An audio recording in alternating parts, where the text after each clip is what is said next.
Okay, this is going to be the introduction video to the Blosxom race rules and hint distribution. Let's go ahead and get started. First thing to mention, if you have not already seen the hint system introduction video, or you don't understand the concepts from that, you may not, there may be some things that aren't fully explained in this video, but yeah, all of the details should be in that video. It's pretty long, so my recommendation is to watch it on like at least 2 times speed or whatever. I tend to pause a lot while I'm speaking, so yeah, that's the recommended way to watch it regardless. But okay, yeah, we'll go to the next one. Okay, some disclaimers. So this video, once I make the video, it'll kind of be locked in place. So this represents things as they are at the initial release. The main important thing from this video is going to be the reasoning behind things and sort of why I made certain decisions about settings and bans and so on, and hints obviously. But if things do change in the future, then the document is the thing, like the rule set document will be the thing that updates, especially if there are, for example, like some bans that, like things I forgot about that, oh yeah, that definitely should have been banned, then we'll obviously update the document for that. Additionally, if there are like hint changes, like I would only expect slight hint changes or slight ban changes or something. But anyway, those will be in the document, so you'll want to check the document for that. Another thing to mention here, so this is, as opposed to the hint system video, which is mostly just saying facts about the hint system, there's a lot of opinion that goes into building like race settings and so on. So I will be saying some negative things during this video. But yeah, just know that they're ideas that I disagree with, and not I'm not like trying to hate on specific individuals or anything like that. So I definitely can understand like taking it personally. It is kind of difficult to maybe separate yourself from that sometimes. But yeah, please just understand that these are it's about the ideas, and I'm not trying to hate on people specifically. Another thing to mention is that this video, I'm recording it now, so I don't actually know how long it's going to be. My guess is that it's going to be fairly long, just because I'm going to probably have a decent amount of things to say about most of the things I'm going over in here. If you just want like the short version, you can read through the rule set document and just like, here's the rules. Of course, I definitely recommend watching this video, or I wouldn't be spending my time on this. And yeah, the document's not going to have any sort of explanation for anything, and it's definitely not going to go into some of the like more important details about how the hints work. So if you are, you know, serious about trying to win races, then you'll probably want to make sure you know any sort of advantage you can get from knowing details about how the hints work, especially you'll want to get from this video.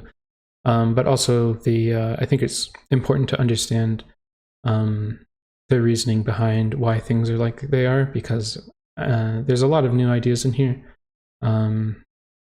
that at first glance might be kind of like, what, you know, oh, that's dumb, or like, why would you even do that? So hopefully I'll try to I'll be able to explain the reasoning behind those things. But yeah, the main goal is just for people to try this stuff out anyway. It's I think I might say on the next slide. Okay, I don't say on the next slide. But yeah, the goal of this is really just to put ideas in front of people. But I believe I have a slide on that in the future, so we'll get to that when we get there. Okay, so where did the name Blosxom come from? So originally I had just kind of like a code name for the settings. And then, yeah, I saw the Drehin settings, and then Majora's Mask had like a Zora Easter tournament that was going on. And then I thought, I probably need like an actual word for my name so that it's easier to pronounce and remember and whatever. So that was the first reason. Also, like as I was wrapping up the hint work, like the initial hint work before I had to work on a bunch of other stuff, that was like late March maybe, and so there were a bunch of blossoms outside. And yeah, I was starting to see the light at the end of the tunnel. And that kind of matched how I was feeling about hints because it was like I don't need to get into personal details, but it was very difficult to make it through this whole thing.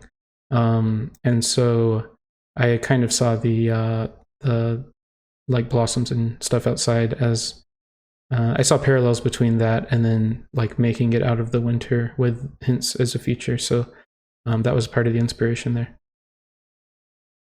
And most importantly, it comes with an emoji. Just kidding. But yeah, it does come with that, so that's kind of cool. Okay, so now I'm going to go into the design philosophy. And honestly, this section kind of might be the most important thing here.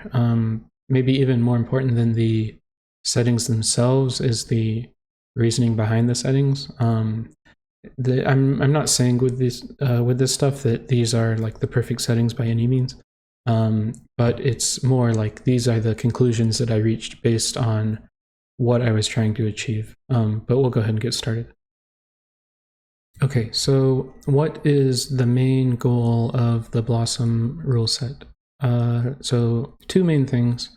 The first one is to kind of showcase the capabilities of the hint system.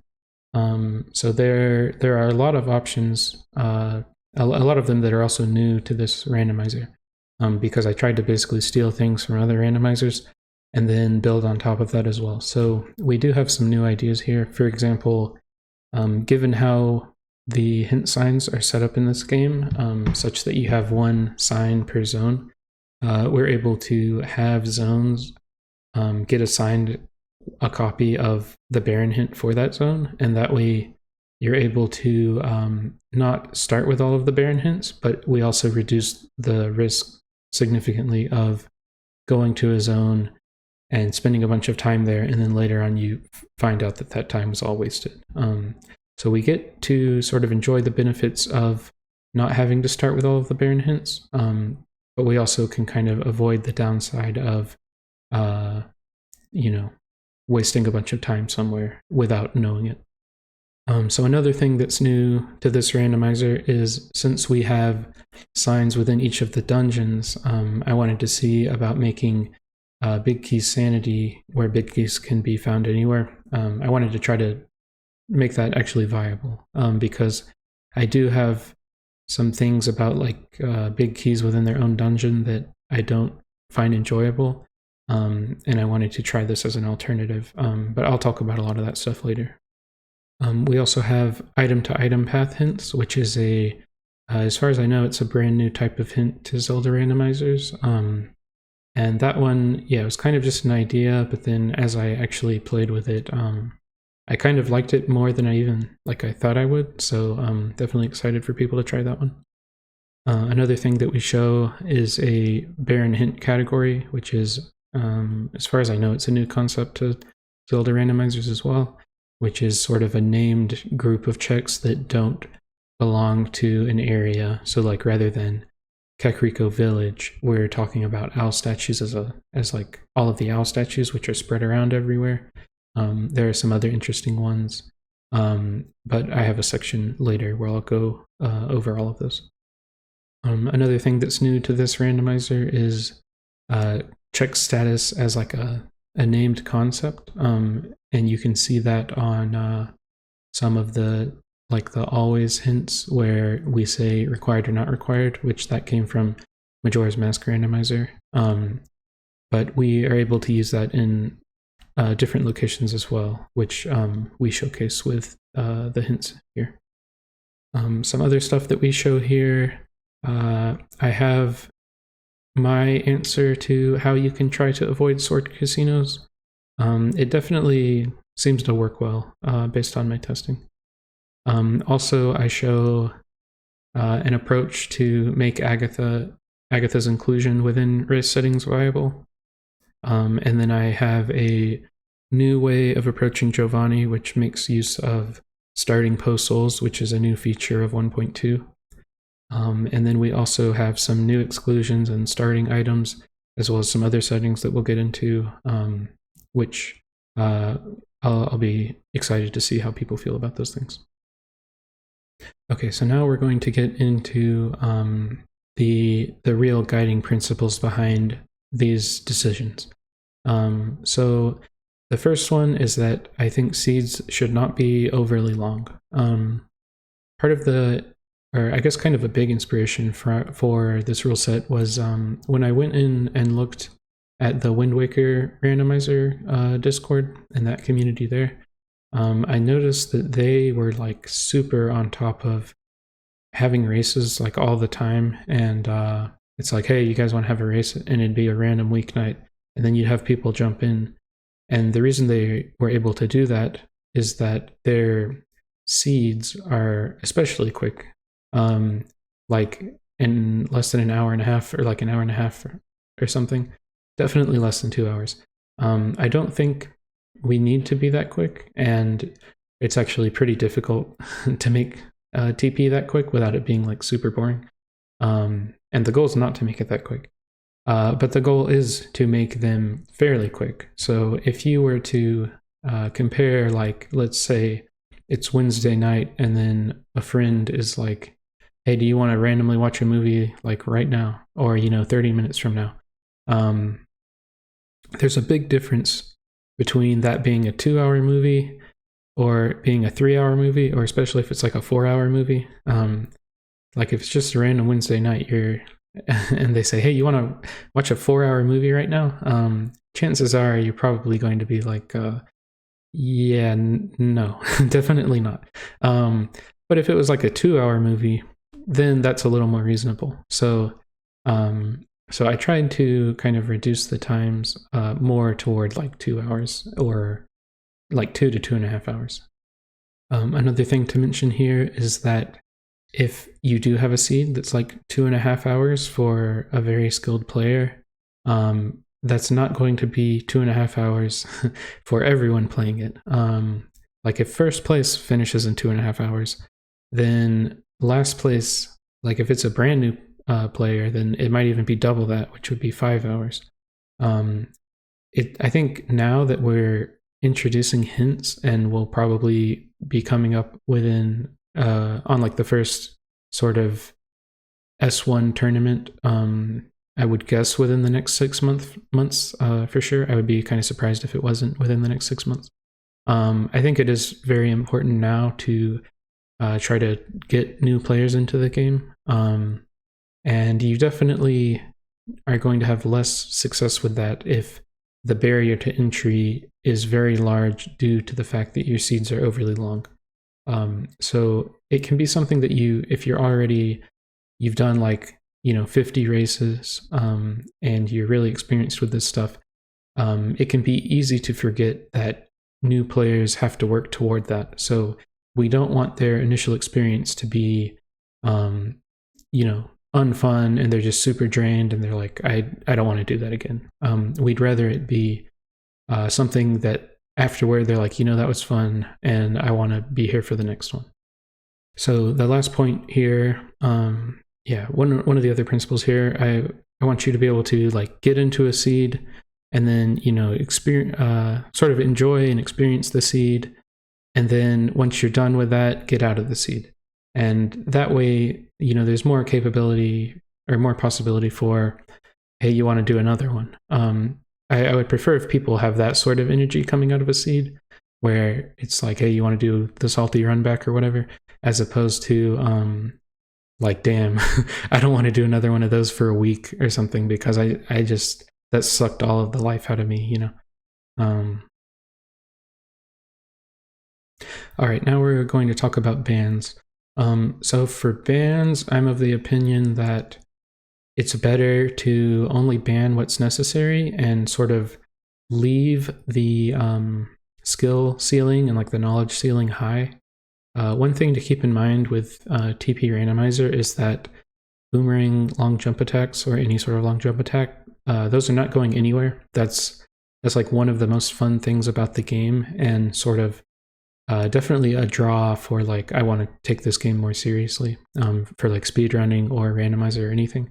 And so given how strong those are, and given that those are legal no matter what, things that are, nowhere near that level of strength, there needs to be a very good reason to ban them.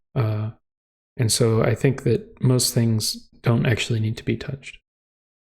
So let's look at what we do want to ban. That would be like gigantic breaks in logic.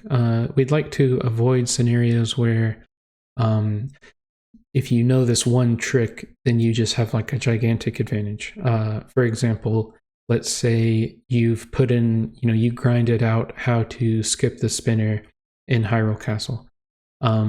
Then you have like every single CD play, unless a player has also put in the time to grind out that trick, they'll just be a significant disadvantage. And also skipping go mode requirements like that is kind of defeats the point a little, in my opinion. So yeah, we want to avoid things like that. However, things where you just save a little bit of time, there's definitely no reason to ban those, in my opinion. I also think that the things are banned should only be very serious things where it's like super obvious when someone does it and they definitely know they shouldn't be doing it. And if they were to do it, then it's like, yeah, well, you're getting disqualified for that. You shouldn't have done that. Why did you do that? So for example, skipping the spinner, to use that example, there's no reason anyone should ever do that on accident. And if someone does do that, then it's like, well, yeah, we're not going to let that fly. Sorry, you lose this race. Things that should not be banned are like like doing an Epona slide when you dismount Epona, where you kind of skid across the ground, because that really saves. Like there are some scenarios where it saves a few seconds or something, which is like that's not worth throwing a fit over. Additionally, to use the Epona slide example, that's definitely something that someone can just do by muscle memory, like unintentionally. You're not going to unintentionally, for example, use map glitch to skip the reek fish. Like if you are playing races on these settings, there's no reason you should do that. Another problem with banning things like Epona slides is that if someone does do it, then we don't want to have to be in a situation where we have to judge intent of, well, did they do it on purpose or did they not? The bans should be a question of, did you do the thing or did you not do the thing? If you did the thing, then that's a problem. If you didn't do the thing, then that's not a problem. So what I'm getting at there is that the things that are banned, the punishment for those needs to be disqualification. Like the bans need to be on that level. If someone did something trivial, like believe it or not, L sliding was banned in a tournament, which is where you kind of scoot as you're pulling a thing toward you, which saves X number of frames. It barely does anything. So if someone actually does do that, first of all, you can definitely do it by accident. But secondly, is that a ban-worthy thing? So you enter the territory of, well, you broke the rules, so what is the punishment? Is it like, okay, 15-second time penalty or something? Like, do we really want to have to go through, 2 or 3 hours of footage just to locate, okay, here's all the situations where you did a claw shot L slide, and we're going to add up time penalties and blah, blah, blah. Like at that point, well, no one's going to enforce that, which as a player, if my opponent is doing banned things and getting away with it, that's going to make me very upset. But also the bans do not need to be unenforceable in the first place. And I think banning things that are just kind of trivial and pointless, it just causes problems for everyone. So yeah, I think bans need to be extremely well defined, and I think that they need to be things that you're not going to do on accident, and they need to be things that are like enforceable, and it's like, okay, you did it, that's a DQ.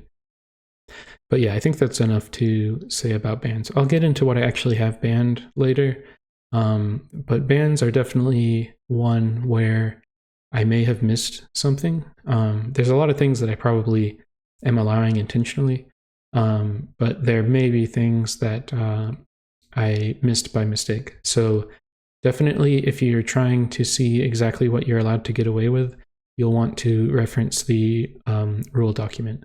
And if there are any questions about, well, I kind of accidentally started doing this, but then I reset because I realized I didn't want to do that. In terms of like where the cutoff point for that kind of stuff is, I can clarify that in the rule document if it's not already written there. But I definitely do want the things that are banned to be like crystal clear. Okay, here's another guiding principle. Seeds should have a lot of variety. So it is a randomizer after all. One of the main appeals of a randomizer is that things are different every time and you kind of have to think on your feet. So if the randomizer, like every time you start it up, it feels really similar to the last one, then you'll get bored of it really quickly. And obviously we like to avoid that. Yeah, I have an example there. I'll talk a lot about template time later, so we'll just skip over that for now. Okay, so yeah, one of the other things kind of related to this is that I think that your routing should be largely in response to information or items that you're finding, rather than being kind of locked into this is just my approach that I do basically every time. I'd like for the sort of randomness that you encounter as you're playing to actually have an impact on the things that you choose to do. Yeah. I'd also like to have room for player expression. So in different like kind of competition and games and things, there's like different ways of players to express their way of approaching things. But the way that I see that happening in randomizers like this one is mainly through the decisions that are made by that player. For example, you might have a player where it's like, yeah, their thing is that they are a big fan of skipping Ordon every time. Like they just leave immediately. Maybe you can guess what I'm talking about. But basically, having room for players to make those decisions and make like having a bunch of options to where this is my kind of approach. I'd like for people to have those options so that they don't just have to, like everyone's not just copying the exact same thing, because if there's no room for creativity and expression, then I think you're losing a lot of what can be fun about this. So what I mean specifically with that is that players should have the freedom to make these decisions that are unique to them, rather than just copying things. And I'll talk about this in a little, but I'm of the opinion that the sooner into a seed that people are able to realistically make their own choices, the better. Because I'm definitely not a fan of being kind of locked into something for the first 5, 10, 15 minutes, because then you're not, like, it's not until you really start making decisions that you actually kind of start really getting into the game and playing, in my opinion. One of the other things that I wanted to try to accomplish with the rules here, and specifically the hints, is to try to avoid casinos as much as reasonably possible. If you look at what's like the least fun part of TP randomizer, and like what's very common is casinos for items, especially sword casinos, because there's like no real creativity or decision making at that point. Once you've exhausted everything, and you are just, well, this area has the most checks, so I'll go there and hope I get the last item I need. Oh, it wasn't there. Okay, we'll go to the next one. Like, that's not particularly fun. And especially, that's kind of how the game is before hints. So now that we actually do have hints, I want to try to show some ways to introduce things that can maybe solve some of those problems and avoid those things. Also, personally, while I was testing, I kind of found that I had the most fun when I had like some sort of plan, or there was like a lead to some degree. It didn't have to be exactly like, hey, go here and get the item you need. It could be more like a high level long term thing. And I think, in fact, I think those are the best things. For example, one of the hints is that, hey, this province is the one that has the most swords in it, and here's how many are there, because that can kind of influence your routing at a high level, but it's not necessarily just go here and immediately get this item. And also for that kind of hint, it doesn't resolve quickly. I tend to prefer hints where you get the hint and then it kind of stays with you and continues to influence your decision making. For example, like a path hint to a boss, or like an item to item path hint, those can influence your routing for sure. Whereas a hint where it's more like, hey, go to Baron Woods and the boomerang's there. It's useful, but it's not particularly interesting because you get the hint and then you're just going to immediately go there and you get the boomerang, and then now that hint's gone. And once the hints are fully resolved, that's when you kind of get back into casino mode, because you have nothing really guiding your decisions other than density. I'm also of the opinion that go mode should be fast. If you were to, for example, have a seed, let's say it's a 3-hour seed, and you spend the first hour and a half, and then you're already in go mode in terms of you found all your items. There's 3 dungeons left, or you could say 2 dungeons left or something. And you know that the small keys and big keys are within that own dungeon, but you don't actually need to find anything. So at that point, the time that you still have left in the seed is kind of just busy work. There's no like planning or thinking about things or creativity or decision making. It's just like execution, and then you'll enter a dungeon. Maybe you do 5% of the dungeon if you're lucky, or maybe you have to do 100% of the dungeon if you're really unlucky. But at that point, there is no puzzle left to solve. Like, the seed has already been like the fun part, which is figuring out how to solve the seed.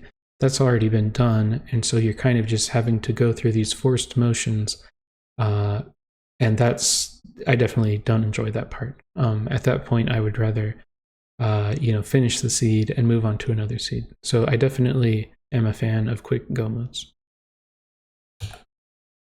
Okay, here's kind of a crude visualization of how I see this stuff and kind of what I'm talking about. So this is like an arrow and multiple lines that go from left to the right side. At the left, we have the early game, which is like when you start out the seed. And then on the right is go mode. And then the end of the seed would be the end of the line over on the right side. So the early game, to some degree, you're always going to be like locked in to not really having the ability to make decisions.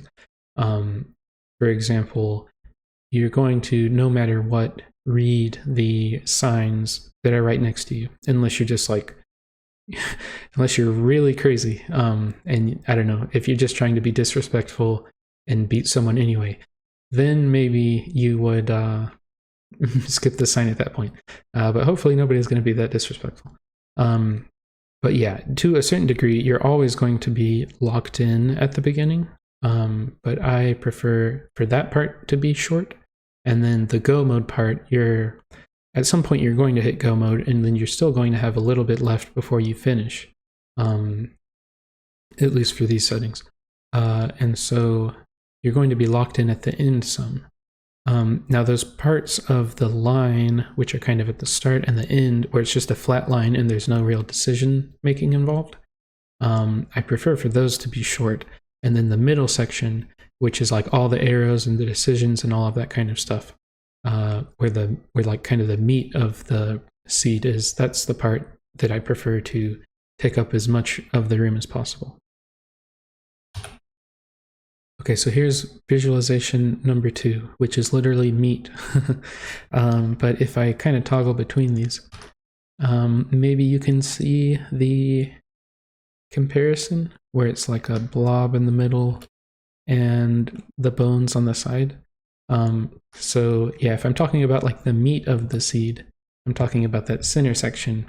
And if I'm talking about like the bones, then that's the part where you aren't really free to make decisions at the beginning and the end. And so obviously I want lots of meat and not a bunch of bone. I don't want the seed to be any really long bone on both sides and then barely any meat in the middle. I mean, that would not be fun to play or fun to eat or whatever. Okay, here are some things that are more specific.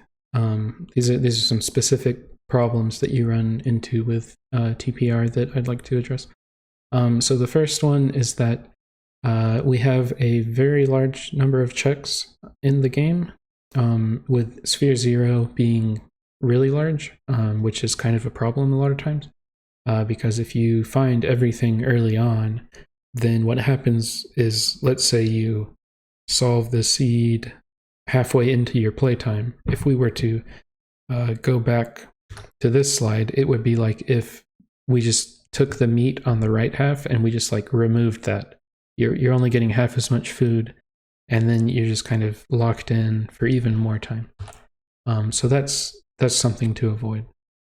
To note, when I say Sphere 0, that refers to all of the checks that you can access at the very beginning of the game without finding any additional items.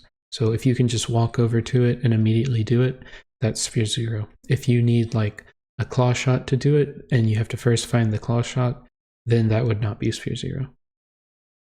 Another issue that TP has is that despite having such a large number of checks, there are not that many items you need to find, because each of the items does a lot on its own, and they're pretty strong.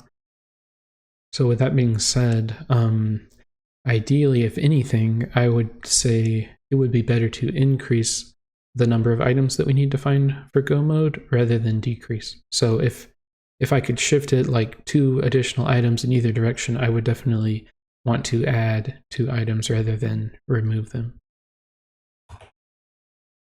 Okay, with all of that said, that part's honestly pretty important, we are finally going to get into the settings now.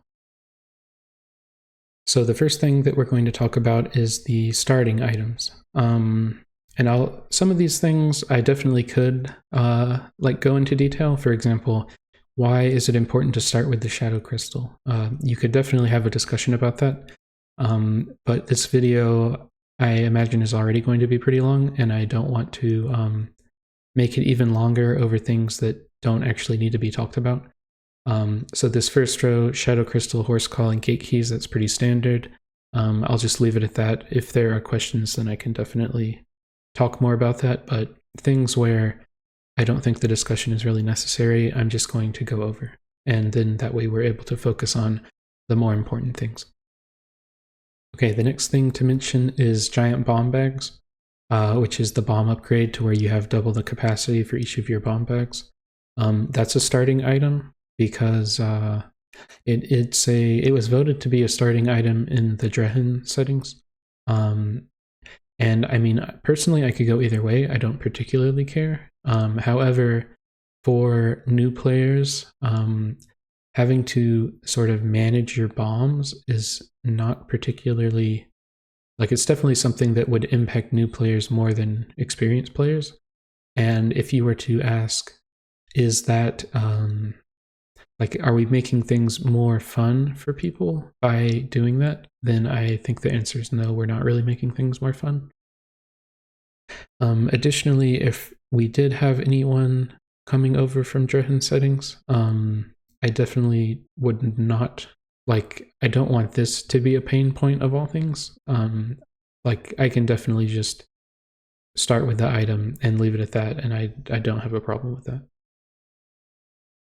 Okay, next is the Hawkeye. And so I realized this one is basically a telescope after watching some Wind Waker randomizer races where they actually use a telescope in that game. And so yeah, that was a pretty important realization about how useful this item can actually be. So it is definitely kind of a meme item that people like to joke about, but it definitely is useful sometimes, a lot more than people think. So you are free to just look over it, but I think if you are serious about winning, then you probably will start figuring out how you can use it. So yeah, if you're not interested, then kind of just forget it's there. Otherwise, it's definitely there for you to make use of. Okay, the next starting item is 15 postals, which it is technically a starting item, but really what this means is that we're kind of adjusting the threshold for the Giovanni reward. So instead of 20, it's more like it's functionally like a 5 postal goal as opposed to 20. Obviously 60 postals is still excluded because yeah, I mean, we don't really need to get into that. The thing to mention with the postals is that the last one of the 5 is always right next to Giovanni, and in fact I believe you need to actually complete that PO before you're even allowed to talk to him. So in reality, you only actually need to find 4 different postals spread out throughout the world. Now POs are all completely vanilla, so you don't need to worry about that. And since you only need to find 4 of them, it's definitely not a big deal. But there's some slides related to Giovanni later, so we'll go into him in more detail at that point. Okay, and here are the last starting items. These ones are related to dungeons. So the first one I'll mention is progressive skybooks. So we do start with 6 out of 7 of those. And the reason for that is that, as I said earlier, we do want to kind of have more items to find within TPR. So having 1 of those is definitely a good thing. But having 3 is way too many, and there's a huge difference between having to find 1 and 3. To go into a little more detail about this, if anyone remembers the Drahen S1 tournament that happened in 2023, I did end up dropping out of that before it started, mainly due to some bans that I just could not, like, found unacceptable for me, for my participation. But the other huge reason was the skybooks, because you only started with 4 and you had to find 3. So it made it to where every time City in the Sky was one of your dungeons, which is almost half of the time, those seeds were just extremely unenjoyable. So even if I did look past the bans, it kind of, like, despite my love for the competition and like the desire to compete in that tournament, I just legitimately did not enjoy the settings a lot of the time. And the absolute most, like, the biggest offender was by far having to find 3 sky characters every time City showed up. So with that being said, we start with 6 of 7, so that way you only have to find a single one. The next thing to mention here is that we start with 2 of the 3 Goron Mines key shards.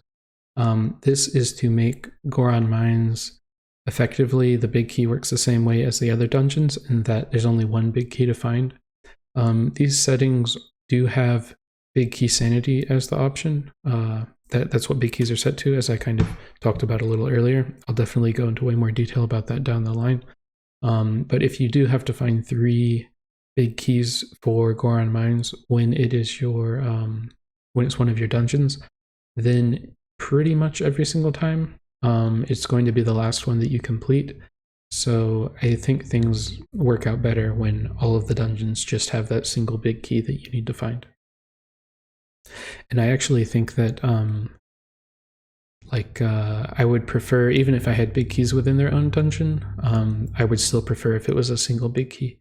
That way you can actually, with the Beyond Point hint, for example, you're much more likely to actually be able to skip that part of the dungeon, rather than just no matter what, you're pretty much going to have to full clear it every single time. But that's more of an aside. Finally, we have 3 Hyrule Castle small keys. So yeah, we just start with all of them, and that is essentially to make it to where once you make it to Hyrule Castle, you can just go up to the boss at the end. You can just go straight there as if the dungeon was Keysy, basically. You do, however, need to find the big key still, and since it's big key sanity, it can be anywhere. It will be hinted on the Hyrule Castle sign at the start of the dungeon. We'll talk about that stuff later, but you could compare the Hyrule Castle big key. It kind of functions in a similar way to light arrows in Ocarina of Time randomizer, if you're familiar with that. That's kind of the comparison I would make there. Hopefully that's a fair comparison. Okay, so those were all of the starting items. Now we're going to talk about excluded checks, which is a few different slides. This first slide is ones that are pretty obvious. I don't think there's really anything to argue about. These are basically some of the absolute worst checks in the game. So Giovanni 60 post souls, really don't need to talk about that. Iza 2, which is the one where you have to shoot the pots, that one is excluded. Not only is it, pretty difficult, honestly, but another huge problem with it is that it's locked behind Iza 1, so it's even worse. Like, it by itself is already bad enough, but the fact that you have to put, you don't get access to it until you complete another really, really long check, definitely disqualifies that one. Cave of Ordeals, Great Fairy reward, yeah, don't really need to even talk about that. And then finally, all of the Golden Wolf checks, that's kind of standard. That's how it's been pretty much the whole time for races. Having to howl to get those checks, most of them are actually Sphere Zero, and we definitely don't need more Sphere Zero checks.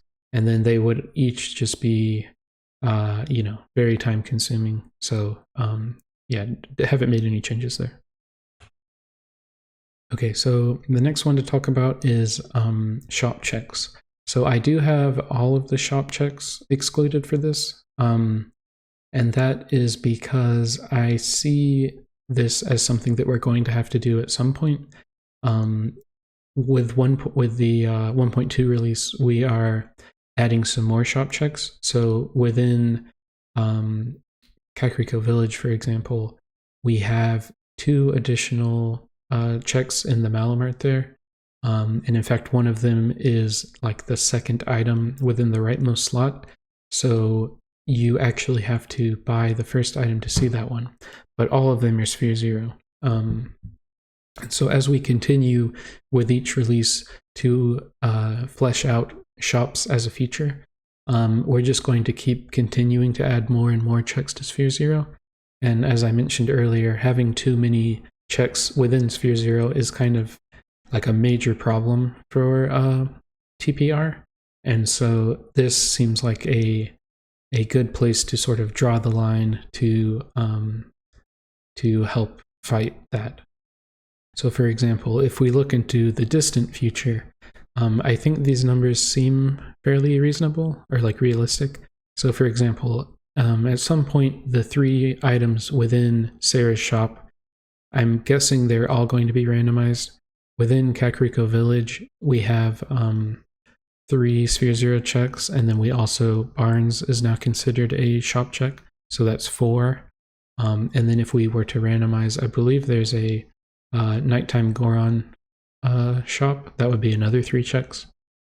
If we were to look at Castletown, if we randomized more of the Castletown Malamart shop, then I believe there are potentially 7 items there.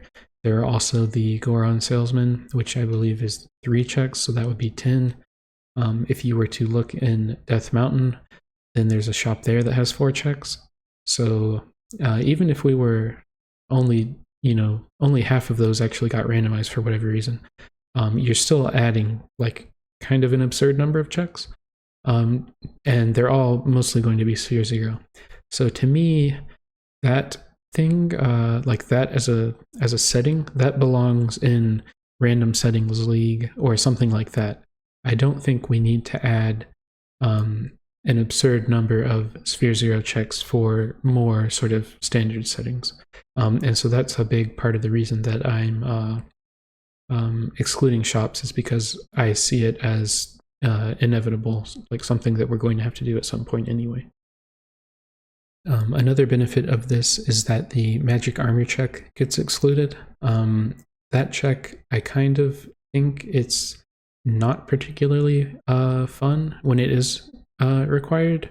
There was a player who kind of started out with races, and I was watching some of their seeds, and they, like their first 3 seeds, I believe magic armor happened to be required in 2 of them, or at least 1 of them, but they ended up doing it all 3 times because I think they were confused about something. And so, yeah, that was a little painful to watch because they ended up not finishing any of those races because, yeah, I think they were just not having a good time. So, yeah, aside from not particularly being a fun check in the first place, it also is like kind of complicated to explain to people because it's like, well, you got to go here and then you donate this much, and then you got to do this thing, and then you got to go back here and donate this much, and then you got to go here, and then it costs this much. But additionally to that, or in addition to that, before you do any of that, you should actually go here and then pay this kid to go in there and see if the item's good. But you can only do that at a certain time of day. So if you show up there and it's the wrong time of day, then you need to kind of walk off screen and then change the time of day. And then you wait until it's the correct time of day, and then you walk back over here, and then the kid's going to be there, and then you can pay him to go check the item. And then if the item's good, then you need to go back here and, collect a bunch of money, and then you pay here, and then you have to do this mini game, and then you pay again, and then you can finally walk over there, and then you need to pay 598 rupees. Like, that's a lot of trouble for a check that's like not even enjoyable in the first place.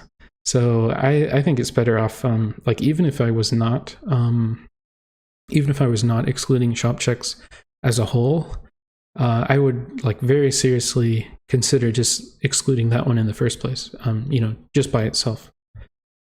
Another thing that is, to me, a benefit anyway, is that we do not have to worry about Sarah's shop at the beginning.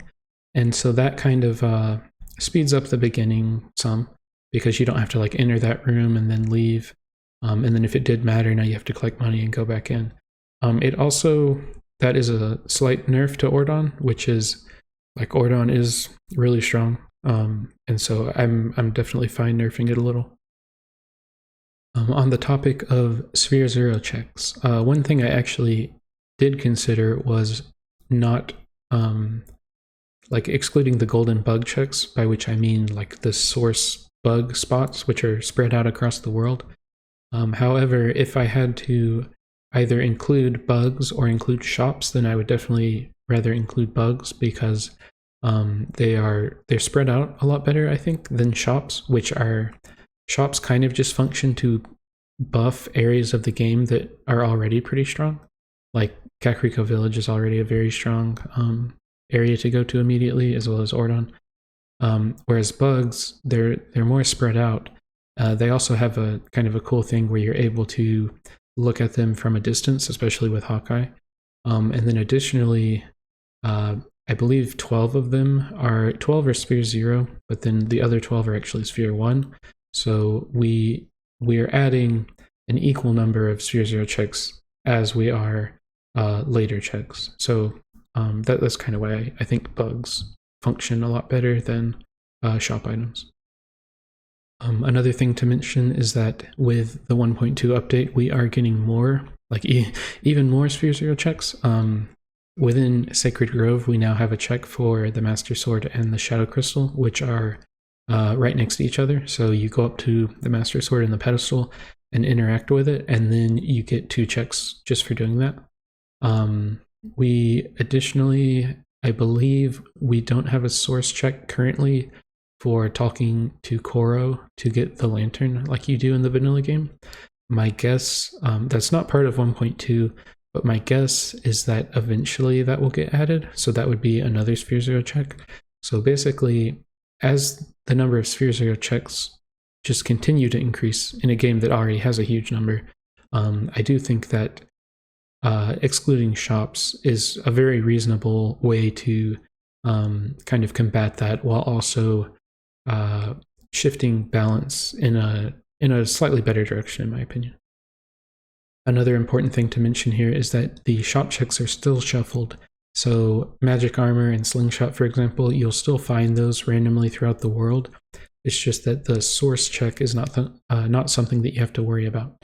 And that the way that functions is exactly the same as Golden Wolves and Hidden Skills, which is something that we've been doing forever. So it's not, like conceptually, this is not a new thing.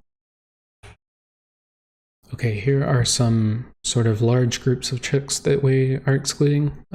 So the first thing to mention here is Hyrule Castle. All of the checks within Hyrule Castle are excluded.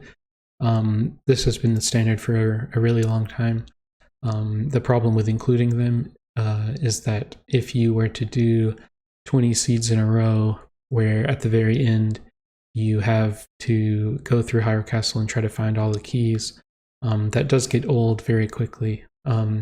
If you were to look at, like think back to my meat and bone analogy, that would be equivalent to like taking the bone on the right side and then just like stretching it out even more for no real reason.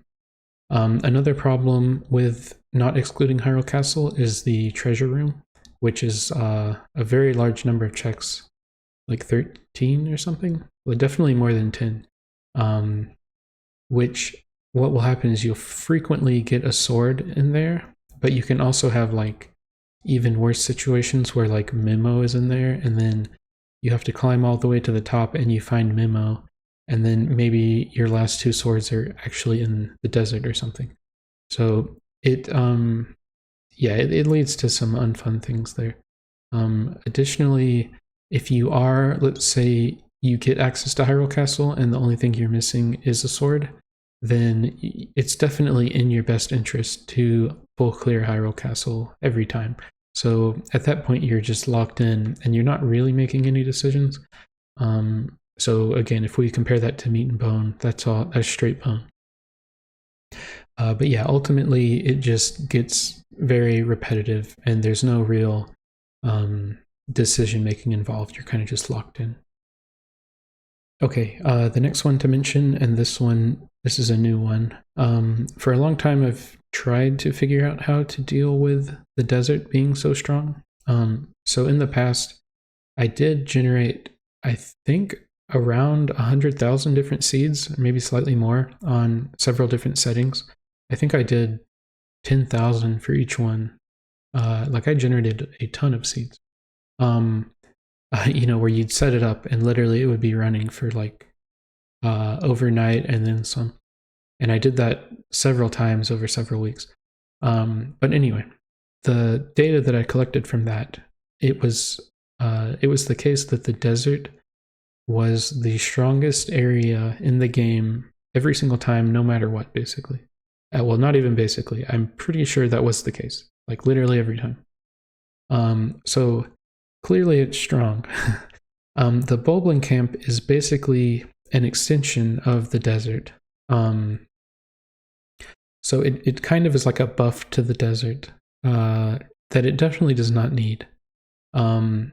One sort of rule of thumb I use to see is it worth getting this check or is it one that I would want to delay is, does the check take 30 seconds? Then if it takes like 30 seconds or less, that's pretty reasonable to go ahead and get. If it was like a 15-second check, then that's like a really good check. If it takes like a minute, then that's kind of bad and definitely not a priority. So if we were to look at Bulblin Camp, after you complete the main part of the desert, then you would go and get another 4 or 5 checks, and you'd also get an extra hint because you'd have the Bulblin Camp hint. And I believe you can do all of that within 90 seconds. It might not even be like at 90 seconds. I think it's lower than that, but I haven't timed it. I didn't time it before making this presentation. But if you were able to get like 4 or 5 checks at that time, then even those checks just individually are very strong when you look at the time commitment to get them. That kind of paired on top of the fact that the desert is already the strongest area in the game, definitely makes it seem even more unreasonable.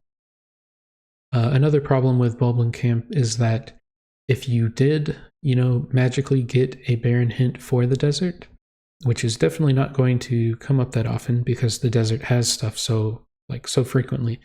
So if you do actually get one of those seeds where it's like, oh wow, the desert is finally barren, how cool is that?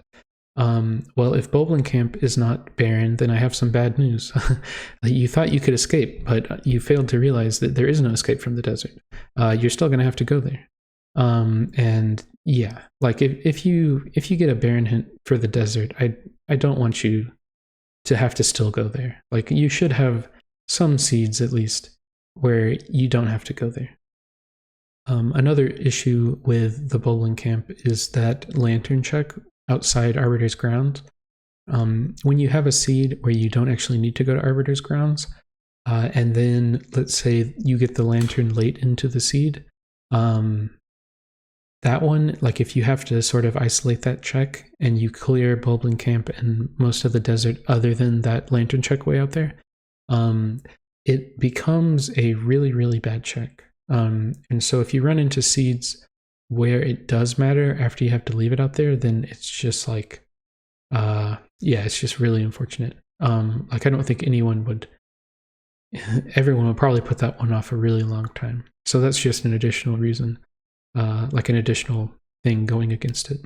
But yeah, mainly the first 2 reasons are why I think from a balance perspective and also from an enjoyment perspective, it's definitely better to exclude Bulblin Camp. The next thing to mention here is all of the post-dungeon checks. I went ahead and excluded those.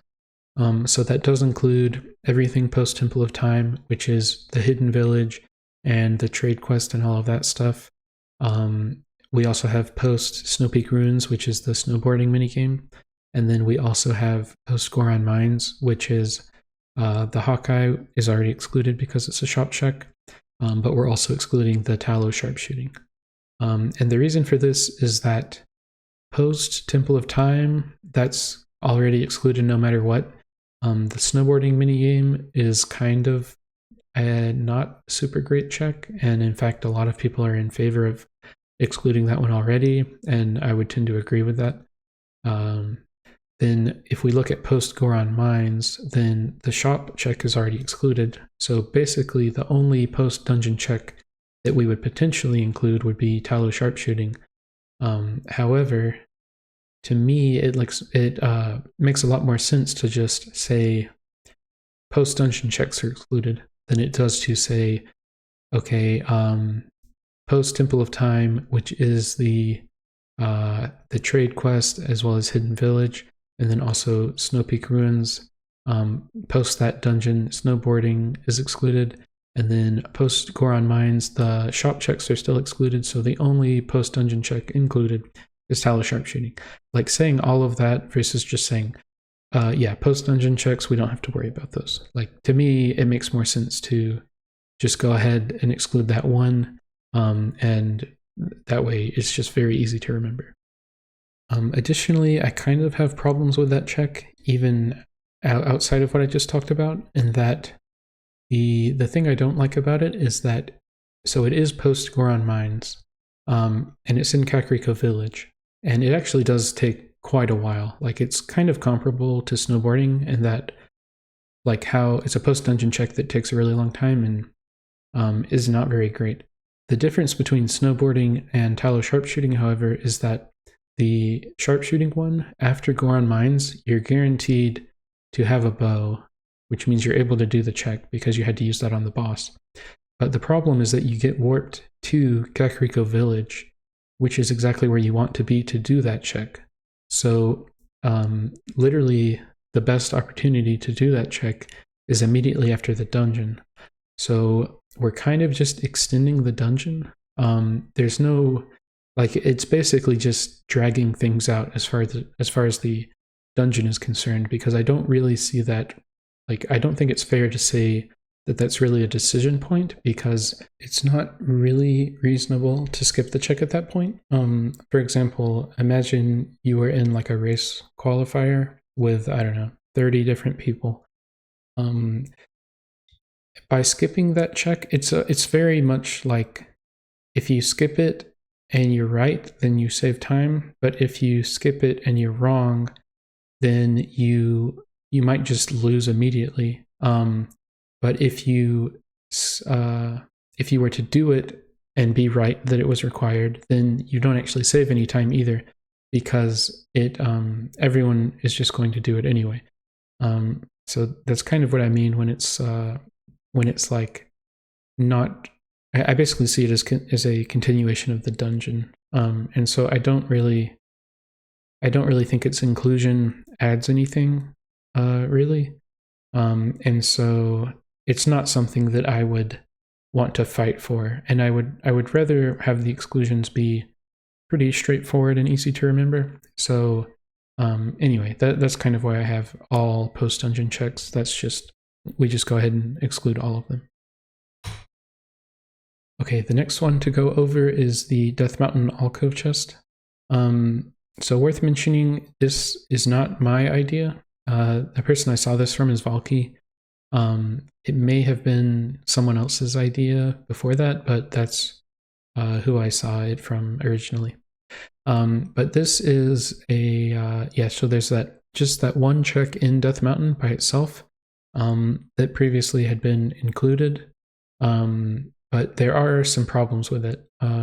So for one thing to mention first is that by excluding that check, since at that point all of Death Mountain is either vanilla or excluded or whatever, the Death Mountain sign no longer gets a hint assigned to it. So the numbers kind of work out better from that perspective, which we'll get into later. But also, since it is so isolated from everything, there's no way to ever sort of route it in. So for example, like the Great Bridge of Hylia, a play you can do early on is like maybe you go to Faron Field and then you decide to ride over the Great Bridge of Hylia to view the bug checks, and then you use that as a way to access Lake Hylia. You enter the house from there. So that's an example of like routing checks together as part of one sort of path. But the Death Mountain chest, the Death Mountain Alcove chest, there is no path that you can ever place that as a part of, because no matter what, you warp to Death Mountain for it, and then you do the check, and then afterward you have to warp out somewhere else. So you can't even really warp it with, like path it with going to Goron Mines. It seems like you could, but the fact that you're having to warp after you do the check anyway means that it's kind of a independent chunk on its own, no matter where you put it. Saving X number of frames based on moving your cursor where you want to warp on the map, I'm not really counting that. So to me, it's basically completely isolated. And what that means is that someone just at some point you have to decide to do it. So it's another check that's like very black and white, in that it's either like required or not. Someone is going to decide to do it early, or maybe they put it off because it is kind of a bad check. It does take, I believe, 1 minute and 18 seconds, which is not a good time for a single check. So it is in your best interest to put it off. So basically, I don't really consider it a healthy check. Because like winning because of that check is kind of just like, well, what are you supposed to think about that? I mean, I guess you got lucky, but randomizers aren't all luck. Like if it was all luck, we would just flip coins and see who wins, you know. So I do think that things are, at least from a competitive standpoint, I think things are a little healthier without it being part of the checks. But also in addition to that, so that idea, I didn't come up with that idea, and this idea was actually being used in a rule set that has nothing to do with me, even without the hint signs factoring in. But when you factor in the hint signs, then it's even more of a reason to exclude it. So, but yeah, we'll talk about hint sign stuff later. But I definitely think I definitely agree with the exclusion of this check. So that one is part of the excluded checks. Okay, and the last thing to mention, which this is kind of more of like how you implement this rather than an actual exclusion, but we do have 16 of the 24 Agatha rewards are excluded. Therefore, only 8 of them actually matter. So that's 4 male rewards and 4 female rewards. And so to mention, I'll talk about Agatha a little here. Agatha's was kind of problematic before hints. However, with the inclusion of hints, not only do I think she's viable, but I do think she actually is a nice way to make things more interesting every so often. And it's also a nice way to sort of add to the game some useful items in Golden Bugs, because as was mentioned earlier, TPR, one of its problems is that there aren't that many useful items. So being able to have bugs be somewhat useful is definitely a good thing. Something else to mention here while we're talking about Agatha, I've done a lot of test seeds with these settings, and if anything, you might be worried that, oh, Agatha is going to make those seeds really, you know, hard and long and whatever. But actually, for whatever reason, I just have felt that whenever Agatha mattered, those seeds have been easier for some reason. Maybe it's because you kind of like get some info about, oh, okay, this is here or something. But yeah, I think actually she kind of makes things easier for whatever reason. But yeah, I believe we'll talk more about Agatha later. Though if we don't, I don't think there's a ton more to say about here. She definitely, like, I have some ideas in here which I'm sure would give people pause, but this one really should not be one of them. I think that she is a good inclusion, period. Oh yeah, I remembered what I needed to say about Agatha really quickly. So one of the changes going into 1.2, and it's one of the only reasons we can make Agatha actually viable, is that if we exclude an Agatha reward, then the bug that goes alongside that reward also gets removed from the item pool. So for example, let's say male dayfly, that Agatha reward we exclude, then what happens is that you can no longer find a male dayfly because it's excluded. So there's no issue of like, oh, well, I found a bug, but is the reward for that bug excluded or not? In that case, if the reward is excluded, then you won't be able to actually find that bug. And so that way, any bug that you find, you know that the reward for that bug is included. So if you were to exclude all of the Agatha rewards, for example, then you would not even be able to find bugs in the first place. So for this, where we have 8 Agatha rewards included, you will be able to find 8 different types of bugs. Okay, so now I did want to talk about the Giovanni 20 Postals reward just a little. I think I talked about it a fair bit earlier, but I do want to just make sure I explicitly go over these things. So Giovanni 60 is excluded, however 20 is not excluded. And you start with 15 postals, so even though it is the 20 soul reward, it's kind of more like a 5 reward. And given that one of them is right next to Giovanni, which is mandatory in order to talk to him, really it's more like you only need to find 4. And since you only need to find 4, we are not hinting the reward. So if you were to go over to the Giovanni house sign, it's just going to have default text, so that's something to keep in mind there. Now, in terms of where can you find pose? Let's say you don't really know where pose are because you haven't played with settings where pose are randomized or anything. So pose are actually all vanilla. So you can go to vanilla PO locations in order to get PO souls. Now, in terms of where you can find some PO souls easily, if you were to go to Kakariko Graveyard, then you can get 2 from there. One out in the open and one from pushing a gravestone. On GameCube, it's the first one on the right. Additionally, there are 2 PO souls in Kakariko Village above the bomb shop when you exit from the top exit. Since you only need to find 4, you can get 4 that way.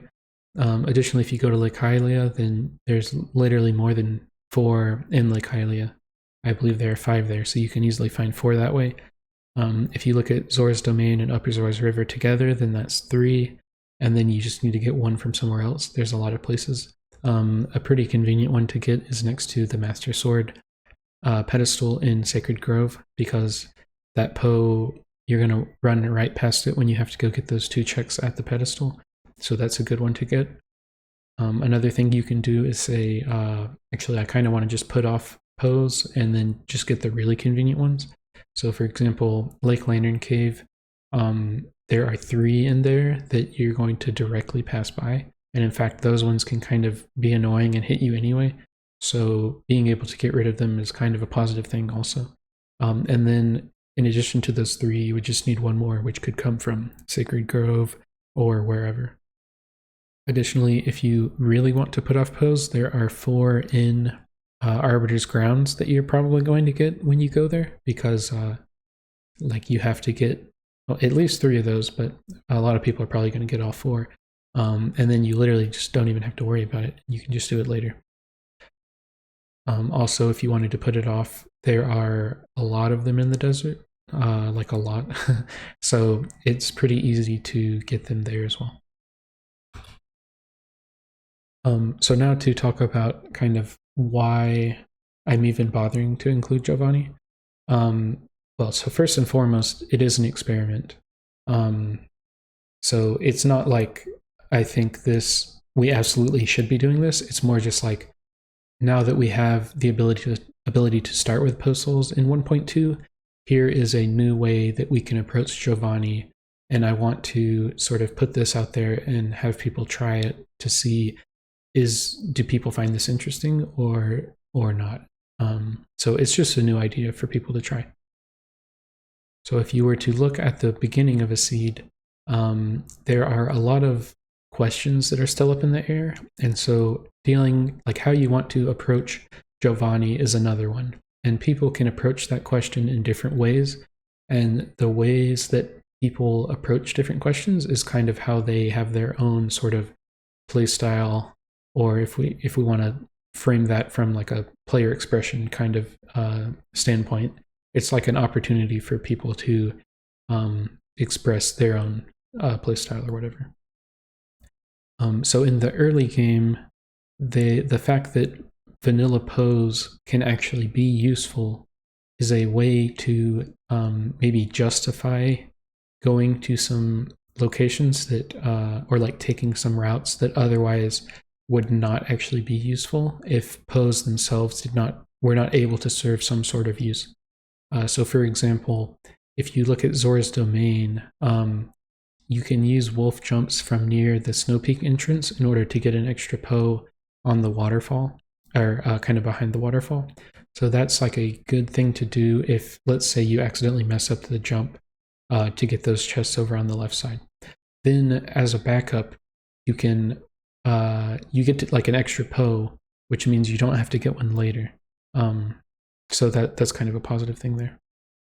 Also, including Giovanni adds an extra check to Castletown, which doesn't have that many, especially since we are excluding magic armor in this one. It kind of acts as a replacement for that check, and I believe that the Giovanni check is actually much more interesting than the magic armor one, which is kind of just like every so often there's going to be some pain, whereas Giovanni can have meaningful impacts to early game routing, and it's just like people can approach it differently, which I think that's one of the cool things about randomizers.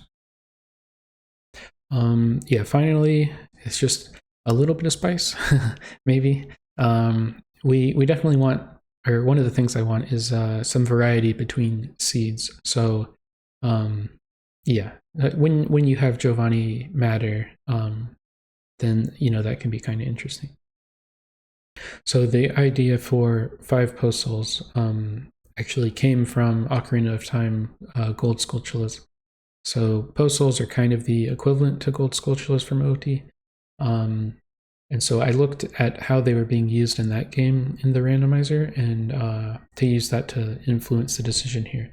So I saw in some of the races for that game, they had it to where like you had thresholds at 10, 20, 30, 40, 50 maybe. But like 30, 40, and 50, I believe, were hinted. If you go to the Skulltula house, then you would be able to get hints for those, I believe. Or actually, some of them I think were on signs. It's not really important. The point is that I believe like the 10 and 20 rewards were unhinted, like the lower ones. Definitely 10 was unhinted. And so I kind of used 5 postals as like a comparison to 10 gold Skulltulas in Ocarina of Time, where they're unhinted. Now I think gold Skulltulas in Ocarina of Time, they're definitely quicker to do, which is part of the reason I have a smaller number in the Twilight Princess one.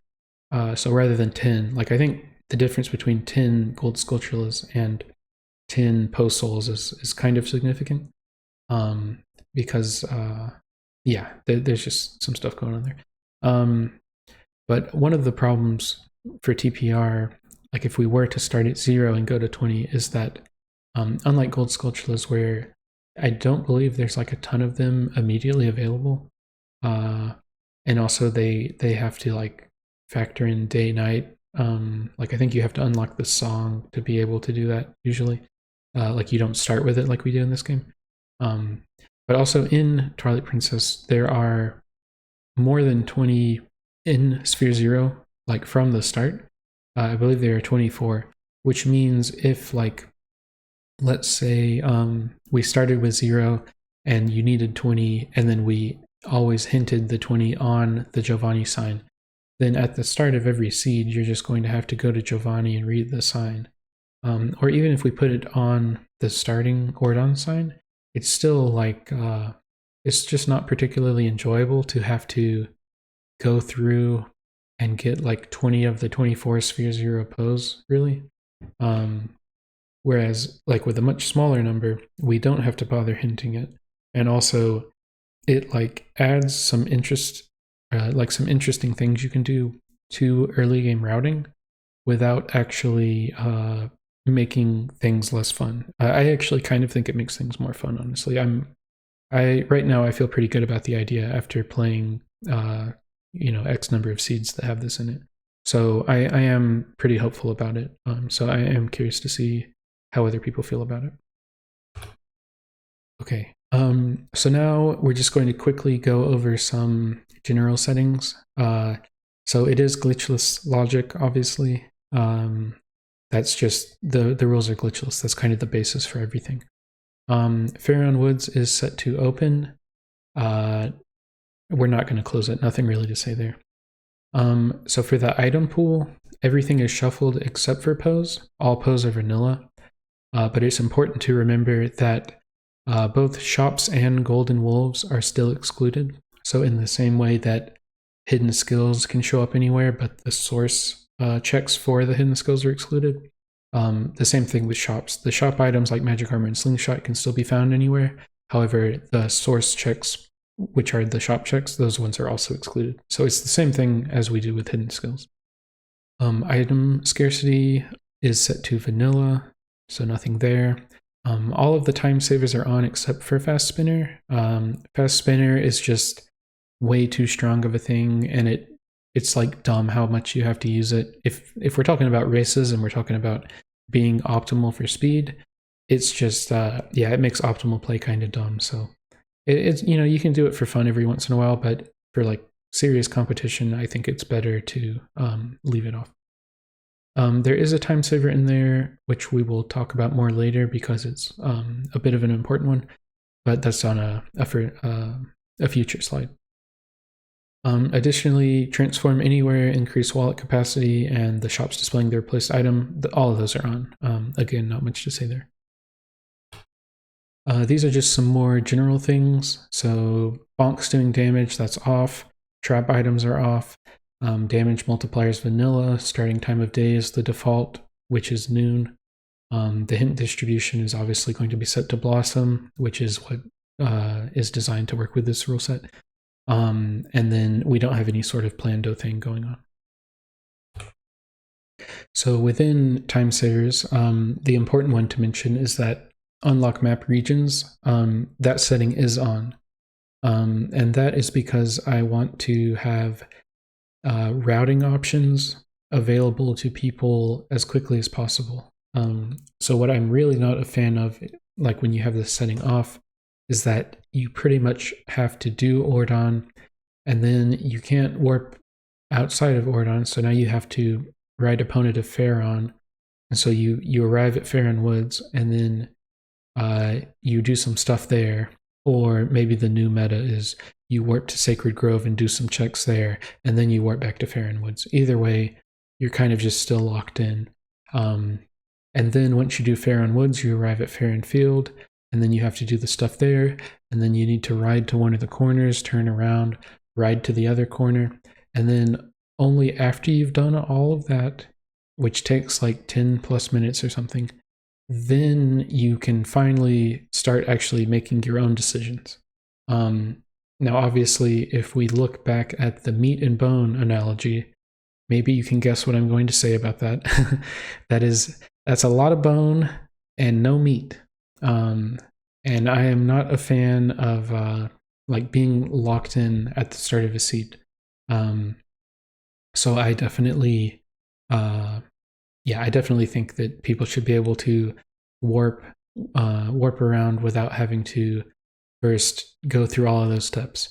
Additionally, I think the whole riding Epona into the corners of Faron Field, I don't really know how to put this other than to say like, that's kind of lame. Like that got old a really long time ago. I don't want us, it's like 2027. We're still riding Eponas to the freaking corners of Faron Field. Like, seriously? It's not 2027 this year, but my point is like, can we please stop doing that at some point? So yeah. So you might say that, well, if you can just warp anywhere, then you're just going to get a path hint and then warp there. But some things to keep in mind with that is that, first of all, your starting path hint might be for an area that doesn't have any Sphere Zero checks in the first place, like Gerudo Desert or North Eldin or like Lanayru Spring. So even if you got a path hint for those, you can't just immediately go there. The other thing to say is that even if you did get that path hint, if you were to lock someone in to doing Ordon, then Faron Woods, then Faron Field, okay, let's say they can finally start playing the game. So what are they going to do? They're still going to go to where the path hint told them to go, right? Like delaying it by 10 minutes didn't actually do anything. Of course they're going to go where the path hint says to go. So yeah, I don't know that that's really a fair argument. But yeah, the main reason is that I just, by allowing people to go to different places early on, you increase the early game routing options that people have, and I would like to see people be able to make their own, like, be creative with their routes and how they want to approach things. And I'd like for people to, like, the start of seeds to start branching out sooner rather than later. And I think, so I definitely think this setting should be on, so that's why I have it on. Okay, now we're going to talk about dungeon settings. So the first thing to mention about dungeons, I have it set to 3 required dungeons, just the same thing that's kind of been the standard for a long time. Hyrule Castle and Palace of Twilight, those are both set to Fused Shadows. Therefore, Palace of Twilight is still never a required dungeon. As the randomizer stands, Palace of Twilight is still not viable for races. Maybe one of these days it will be, but since it's locked behind Arbiter's Grounds, it's still not viable. There are some problems that need to be worked through there. If we were to look at 3 dungeons versus 4, since 4 is actually an option now, due to the fact that we added a 4th mirror shard. So it is a decision between 3 or 4. However, I'm still sticking to 3 for a few reasons. So the main reason is that obviously at the beginning I was talking about how I want these seeds to be on the quicker side for several reasons. And 3 dungeons is obviously going to be faster than 4, so from that perspective, 3 definitely makes sense. Another thing that concerns me is that we only have 7 dungeons, which is from Forest Temple up to City in the Sky. And if my math is correct, then we will see any of those given dungeons, you expect to see it 43% of the time, which is a minority of the time. You'll still see any given dungeon fairly frequently, but still a minority of the time. However, if you were to do 4 of those 7 dungeons required each time, then it goes up to 57, which is like pretty close to 60%. And that means that most dungeons you actually are going to, like, you're more likely to see a dungeon than you are to not see that dungeon. And so I would be a little worried about dungeons getting more repetitive and therefore seeds getting more repetitive. And obviously, like, having the seeds be repetitive is something that I specifically want to try to avoid. Another thing that worries me about having more dungeons is that if you do have a seed where you hit go mode early and you still have like if you have 4 dungeons, let's say you've done 2 of them and then you've hit like complete go mode other than clearing those 2 dungeons, then if we once again go back to the meat and bone analogy, then on the right side you just have like a huge amount of bone left and all the meat's already done with. And so yeah, you're opening yourself up to some really sort of drawn out and unfun go modes when you increase the dungeons like that. This would be even worse with big keys in their own dungeon, and this is actually part of the reason that I like big key sanity on top of the whole adding more useful items to the game when it kind of needs more. All right, next is small keys and maps and compasses. So maps and compasses, you start with those, not much to say there. Small keys are set to their own dungeon.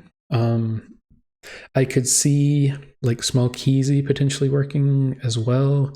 However, there are some benefits to having them in their own dungeon, and it's kind of the standard. And it's like I have a bunch of battles that are actually worth fighting, and small keys is not something that's worth fighting about. So I'm definitely fine with having them in their own dungeon, and in fact, I do think it might be more interesting than some other options.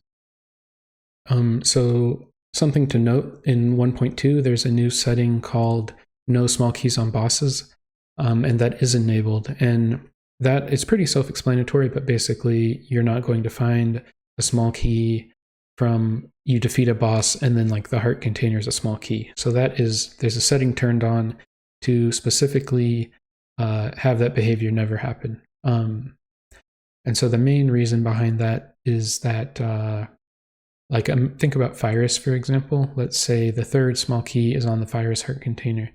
Then if you want to continue in the dungeon, you have to beat Fyrus and then like walk all the way back up, and you're just like retreading your steps, and then you can continue. And I don't really find that enjoyable. Also, I've noticed that it's kind of unintuitive behavior for people, not necessarily racers, but just like people in general. Like for example, Ocarina of Time, I noticed one of their junk hints is like explaining that hey, the fire temple, there might be a key on the boss. Which, yeah, to me, when you're having to explain that stuff, it's like if you feel the need that you need to explain that, that's kind of a sign that it's unintuitive a little. But aside from my opinion on it being unintuitive, I also kind of just think it's not as enjoyable. I prefer to be able to clear a dungeon and then do the boss and then be done with the dungeon. I don't like being put in scenarios where you are forced to do some of the dungeon and then beat the boss and then do the rest of the dungeon.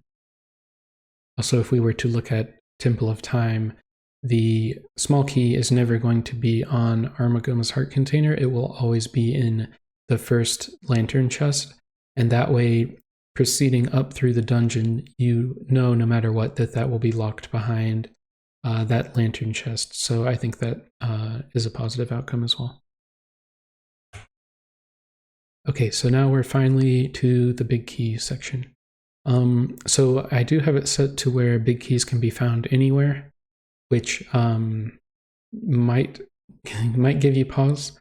But let me go ahead and say the hint system was designed specifically. One of the things that I had was I wanted to make this viable for races. And there are some things about the way the Twilight Princess randomizer hint system is set up that it's not possible in other games where they did not place their own signs. So yeah, I would just like for you to keep in mind that our hint system is actually more capable than other games in some ways, and allowing this to be easily viable is one of those ways due to the fact that we are placing our own hint signs. So for example, each dungeon has its own hint sign, and we have a big key sort of anti-casino hint on the sign of a dungeon. So if you were to go into Forest Temple, for example, even though the Forest Temple big key can be anywhere, if you were to read the Forest Temple hint sign within the dungeon, it would give you a hint about which zone you need to go to find either the Forest Temple big key or to find like a bug or Ashe's sketch in order to lead to the big key. One of the things that I would like to encourage with big key sanity is more jumping between overworld and dungeons. There's a tendency for seeds to be like all overworld followed by all of the dungeons back to back. And that being so common between seeds is actually a bit repetitive. And obviously that goes against my my principle of trying to have seeds vary a lot between each other and reduce how repetitive things are. So I do think big keys help in that regard. From that same angle, talking about variety within seeds, big key sanity obviously has more different things that can happen with it than if you just had big keys within their own dungeon. So for example, if we look at Forest Temple, sometimes the big key for Forest Temple will be within Forest Temple. Other times it'll be in the overworld. Other times it might be in like a different dungeon. Sometimes it will be on Agatha, and then the hint will tell you, hey, there's a bug out in the desert that you need to find. Like, hey, the male mantis is in the desert, and you need to go there and find the male mantis, and then you can get the big key. So you definitely have like more things that can happen as a result of this setting. Also, once again to mention here, there is that problem of TPR not having that many items that you need to find. So when you have these seeds where like you're an hour in and you've already basically found everything, like having big keys as more things that you need to find, can definitely help with that. So yeah, you can view them as sort of like additional little mini goal checkboxes that you need to check off. Also, since we do have the anti-casino hints within the dungeons, that gives some more options for how you want to approach things. Maybe you say, well, I'm probably going to, I'm going to wager that I will just happen to run across this key while I'm clearing overworld, and then, so I'm not going to worry about it. But you could also say, for example, well, I haven't found the Forest Temple big key, so I'm actually going to dip into Forest Temple early so that I can get that hint, and then I'll use that hint to influence my routing after that point. So there are basically we're giving a question to the player, and then that player has to decide how they want to answer that question. And so that's kind of an approach I've used with a lot of these things, where the way that different players can approach answering these questions is sort of where the interest comes from. Okay, continuing on big keys, something to mention about big keys. You may think that, wow, big keys are anywhere, so that means they're all going to be really hard to find. But actually, if you play a seed like this, what you'll find very quickly is that you are definitely going to find some of them just randomly. Like, you need to find 4. You're probably going to find at least 2 of them just randomly. And then maybe only the other 2 you need to, put more effort into finding. And what this can do is actually help speed up Go mode. So that scenario I was talking about earlier, where let's say it was a fast seed and you're halfway into the seed and you already have found everything you need. Typically those seeds are pretty boring, and like dragging out the Go mode is not very fun on those. So one of my least favorite things that you run into in some settings on Twilight Princess Randomizer is when you have found everything except you're missing a single sword in order to gain access to Temple of Time, and then you finally, after you finish your sword casino, you're finally granted access to Temple of Time, and then it's a question of, do I need to do the first check, or 3 checks? Am I going to have to go all the way up to the Dark Nut? Regardless, though, the seed at that point has already been solved, and there's no questions left to be answered. So at that point, you're already locked in, and the meat part is gone. You're strapped in on the bone part, and there's nothing interesting left. Now that's just that's just one of my least favorite things to run across.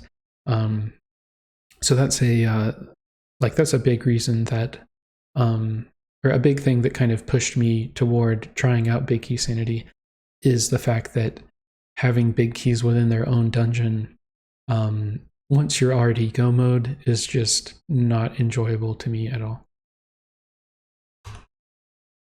Okay, so that's enough about big keys. If you give it a shot, I think you'll find that you might like it. It definitely is one of those things that you you can't really understand it until you try it. So I would ask that you try it and then maybe form your opinion at that point. But okay, we're going to move on. So now we're going to talk about dungeon entrance requirements. So the first one, Goron Mines, that's set to open. If we look at Lakebed Temple, the rock in front of Lakebed is still there. Worth noting here, I don't actually ban using Zora armor to clip in from out of bounds. I don't have a problem with that because I think it has benefits as well as disadvantages. And I also don't want to tell people that they can't do it, and it's like, well, that's kind of lame. But you definitely don't have to do it. So don't feel like you have to do that if you're, opposed to it for whatever reason. But a big reason that the rock is there is actually just from like a balance and percentage perspective, in terms of like how likely is it that Lakebed's going to have a bunch of good stuff in it. Given that it has a large number of checks, it is actually one of the strongest, if not the strongest. I think it might actually be the strongest dungeon in terms of just raw percentage of how likely is it to have good items in it. So we definitely do not need to remove one of the entrance requirements and make it even more likely to have good stuff in it. Additionally, having it logically be behind bombs can kind of lead to some interesting hints, especially like item-to-item path hints. Arbiter's Grounds does not require Bulblin Camp. I actually did try some settings where you had to go through King Bulblin and do all that to access Arbiter's Grounds. However, I found that it got repetitive very quickly because it's like the exact same thing every single time. So I decided, yeah, we can go ahead and just keep that how it usually is, where you don't have to worry about defeating King Bulblin there. For Snow Peak, I have that behind 2 fishing rods. There's no portal up there. Worth noting, it is banned. Any sort of like trying to skip over the reek fish, you're always going to have to find your 2 fishing rods and get the scent and then proceed up that way. I do actually kind of wish that the requirements were a little less to get into Snow Peak Ruins, because having the requirements basically be 2 fishing rods and ball and chain, a lot of the time it's going to be like your last dungeon, because the requirements are just really intense. And so in terms of like dungeons where they're hinted barren, I feel like I've seen Snow Peak Ruins be hinted barren the most out of all of the dungeons, which is a little unfortunate because it probably is my favorite dungeon, and it definitely is like the most free-form, least linear one. But for now, if our only real options are either it's behind 2 fishing rods or you already have the portal up there, and I think between those 2 options, sticking with the theme of we do want you to actually have to find more items rather than less items, within reason. I think having it behind 2 fishing rods is the way to go there.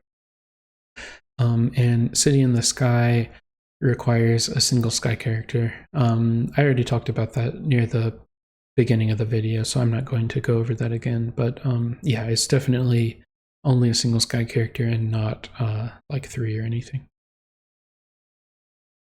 Okay, so that brings us to the final dungeon entrance requirements to talk about, which is Temple of Time. I have some strong feelings about this one. Hashtag free taught.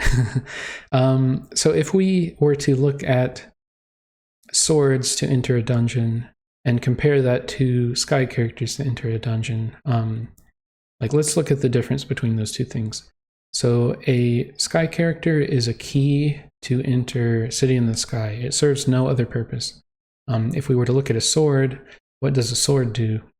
Well, not a lot actually in TPR, because we start with Wolf, and the items in this game are actually really good other than Slingshot. I guess bottles aren't that good either. But yeah, logically swords do very, very little in this game. So what I'm getting at there is that swords and sky characters are really similar. And I kind of already talked earlier about my feelings toward 3 sky characters, which is very negative. We're going to keep this PG. But yeah, 3 sky characters to get into City, really not a fan of that. 3 swords to get into Temple of Time, really not a fan of that either. Yeah. So if we look at Temple of Time versus City in the Sky, it's actually even worse for Temple of Time because it has way fewer checks than City. Also, City in the Sky only has 1 small key within it, whereas Temple of Time has 3 small keys. So you're cutting out even more checks. When I generated, those 100,000 seeds in the past, every single one of them, I think every single one of them, Temple of Time was always at the bottom. And in fact, some of them, it was like so bad that you had overworld dungeons. You had parts of the overworld that were literally stronger than that dungeon. So like Faron Field was literally stronger than the entirety of Temple of Time, which is like, what? Like if you're going to complain about, well, this game's all overworld, and then you just have dungeons. It's like, you don't get to complain about that. And then at the same time, you're going to lock a dungeon behind 3 swords and the lantern. Like, what? That's, anyway, we don't need to be doing that. Some other things to talk about here. The Beyond Point hint, like maybe you just really hate Temple of Time. But you have the Beyond Point hint, and you also have the Big Key hint, and these are sort of some additional buffs or reasons to visit Temple of Time earlier that didn't exist before we had hints. So that's something to keep in mind. Now, yeah, when you have Temple of Time just locked behind a stupid amount of stuff, you do hit go mode before you even have the chance to enter it a really large percentage of the time. It's not fun. In fact, I would call it repetitive and criminal. Probably some other things that I didn't actually write down here. Another thing to say about it, sword casinos, like TPR. What's one of the worst things about TPR? The sword casinos. Do we need more sword casinos? Like, is that what's missing from the game? More sword casinos. You just want to add more of them. I mean, maybe you do. I definitely do not. Thankfully, we don't have to worry about it with this, but the whole, like, all right, I finally hit, I'm just in my sword casino. Oh, I finally found the last sword. Okay, time to go to Temple of Time. Where's the big key going to be? Is it at the first chest? Is it in the freaking Dark Nut at the very top? Where's it going to be? To me, that's fake content. We're not playing a game. We're just strapped in. That ain't no meat. That's the bone. Whatever. I think hopefully you understand how I feel about this. I will die on this hill. Is it enough to keep me out of a tournament? Maybe. Who knows? But yeah, I definitely I am not a fan. Hashtag free top, by the way. All right, who's ready to talk about bans? All right. Anyway, that's enough about that. We can have that conversation some other time about Temple of Time. We're going to talk about bans. Okay, so here are the general bans. These are things that are banned. These are just like generic tricks that, no matter what, these are banned. So actor duping, that's not something we want people messing with. Most of these are things that we don't want people messing with. Back in time, don't want anyone going there. Big key skips are banned. Really, this only applies to Lakebed Temple because that's the only one you can skip as far as people are aware, I think. So that's banned because that's just like a skip in logic that we don't want people who know that trick to have one less go mode requirement. Clawshot actor displacement is banned. I do want to call out the fact that the basic L slide is allowed, like the one that barely does anything, because it's not exactly clear if that would be considered clawshot actor displacement or not. So I do want to explicitly mention that there's absolutely no problem with doing that, obviously. Death through loading zones is banned. If it did happen like accidentally or something, as long as there was no like advantage really gained from that or anything weird happening there, then it would probably be overlooked. Opponent out of bounds is banned. I don't think you would really use that, but it is more of like, that's more appropriate for glitched logic. I don't think it would really be a problem until we get like chest appearance matches content at some point. But once you have chest appearance matches content, then that's when you like really need to ban that. But we're going to go ahead and ban it. Next is Fanati Wrong Warp. That is where like you abuse Uku and Fanati to like end up warping into partway through a dungeon and whatnot. Yeah, there's absolutely no reason you should do this by accident. It's not something we want people doing. If you want to be safe, there's absolutely no reason in these race settings that you should ever go into the Fanati room. So yeah, I recommend just not going in there. Okay, next is Iza item manipulation. This would be any sort of like messing with your items by using Iza. So like stealing the bomb bag is not allowed because, we would rather that you have to find a bomb bag because, it's a randomizer. So getting guaranteed items is kind of not what we're looking for here. Infinite bomb arrows, that's another thing that's not allowed. Any sort of thing that isn't explicitly listed, if it's like you're messing with your inventory or anything through using Iza, then that is anything related to that is banned. Map glitch is also banned. Like the reek fish, skipping the reek fish is explicitly banned in addition to this. But you could have potentially used it for like a few things like storage, but also getting the missed checks in Farron Woods without Lantern. Yeah, we don't want anybody doing that by using that glitch. Moon Boots is definitely like has way too many applications in order to allow it. Especially if you had like just appearance matches contents. It's just it just has way too many applications, and it's more appropriate for glitched or no logic type stuff. So that one is banned. Text displacement, I'm not sure where you would use this, but it's also kind of one of those things that we just don't want people messing with in the first place, so that's banned. Universal map delay, that one is also explicitly banned. I don't know if anyone would really make use of it, but yeah, don't attempt to do anything related to that.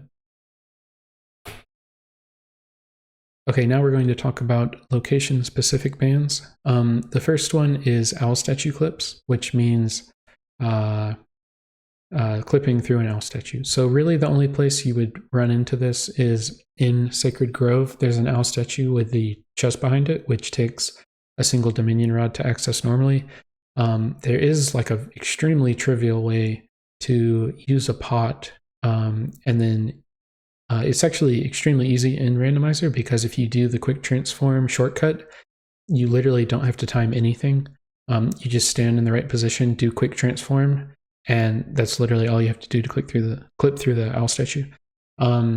Yeah, don't want people going for that purely because it makes warping to Sacred Grove at the beginning like way too strong of a play and way too obvious of a play, because you go there, you get 2 Sphere 0 checks, you get to peek both of the bugs, and you get that chest. Yeah, we don't really want people doing that. Also, the single Dominion rod almost has like no uses, especially when Temple of Time is not a required dungeon. So having the only like overworld chest that is locked behind a single Dominion rod be trivialized to where a single Dominion rod basically no longer does anything, it's better to avoid that as well. The next one to mention is in Forest Temple, the Windless Bridge room, and that's the one that is 2 rooms in front of the boss, I believe. It's like a cross shape, where there's a door on the right that takes a small key, and there's a chest in there that you use the tile worm to sort of launch up to. Any sort of like beyond the first chest in that Windless Bridge room, any sort of like bomb boost or anything other than using a boomerang in order to proceed through that room is explicitly banned. The reason for this is that I don't really want people like actually clearing Forest Temple until they found Boomerang. Also don't really want people getting that tile worm chest without Boomerang either, because like when it does actually matter and you get it early, it feels a little unfair. Additionally, there are some other names you could give. Like if you were to adjust the bans, you could name it differently, but Windless Bridge room, like if you say the Windless Bridge stuff, people already kind of know what that means. So yeah, just decided to go about it that way. Some other things that are explicitly banned related to Zora armor. Entering Lakebed Temple without already having Zora armor in your inventory is banned. Like Rocket Link and refilling your air, that's not banned. If you want to, do the underwater Goron and then launch back up to the surface, there's nothing wrong with that. And you can, stay underwater and refill your air a bunch for whatever reason if you wanted to do that. However, to not like break logic in a major way, it is explicitly banned that you are not allowed to enter Lakebed Temple until you have Zora armor. Additionally, I just want to go ahead and call this out if it was ever relevant for whatever reason. Doing Morpheal without Zora armor or doing Zant without Zora armor, both of those are also banned as well. Another thing that's banned is skipping the Reekfish through whatever means you want to attempt to do that. No matter what the means is, it's banned. So if you want to proceed up through Snow Peak, you are required to find 2 progressive fishing rods and then get the Reekfish scent and proceed that way. Additionally, within Hyrule Castle, we have a few different bans here. These are related to skipping go mode items that we don't want people to have like significantly different go mode items. Any double claw shot skip, regardless of which room we're talking about, those are all banned. Skipping the spinner at the end, regardless of whatever method you're using, it's always banned. And then any sort of skipping the boomerang is also banned.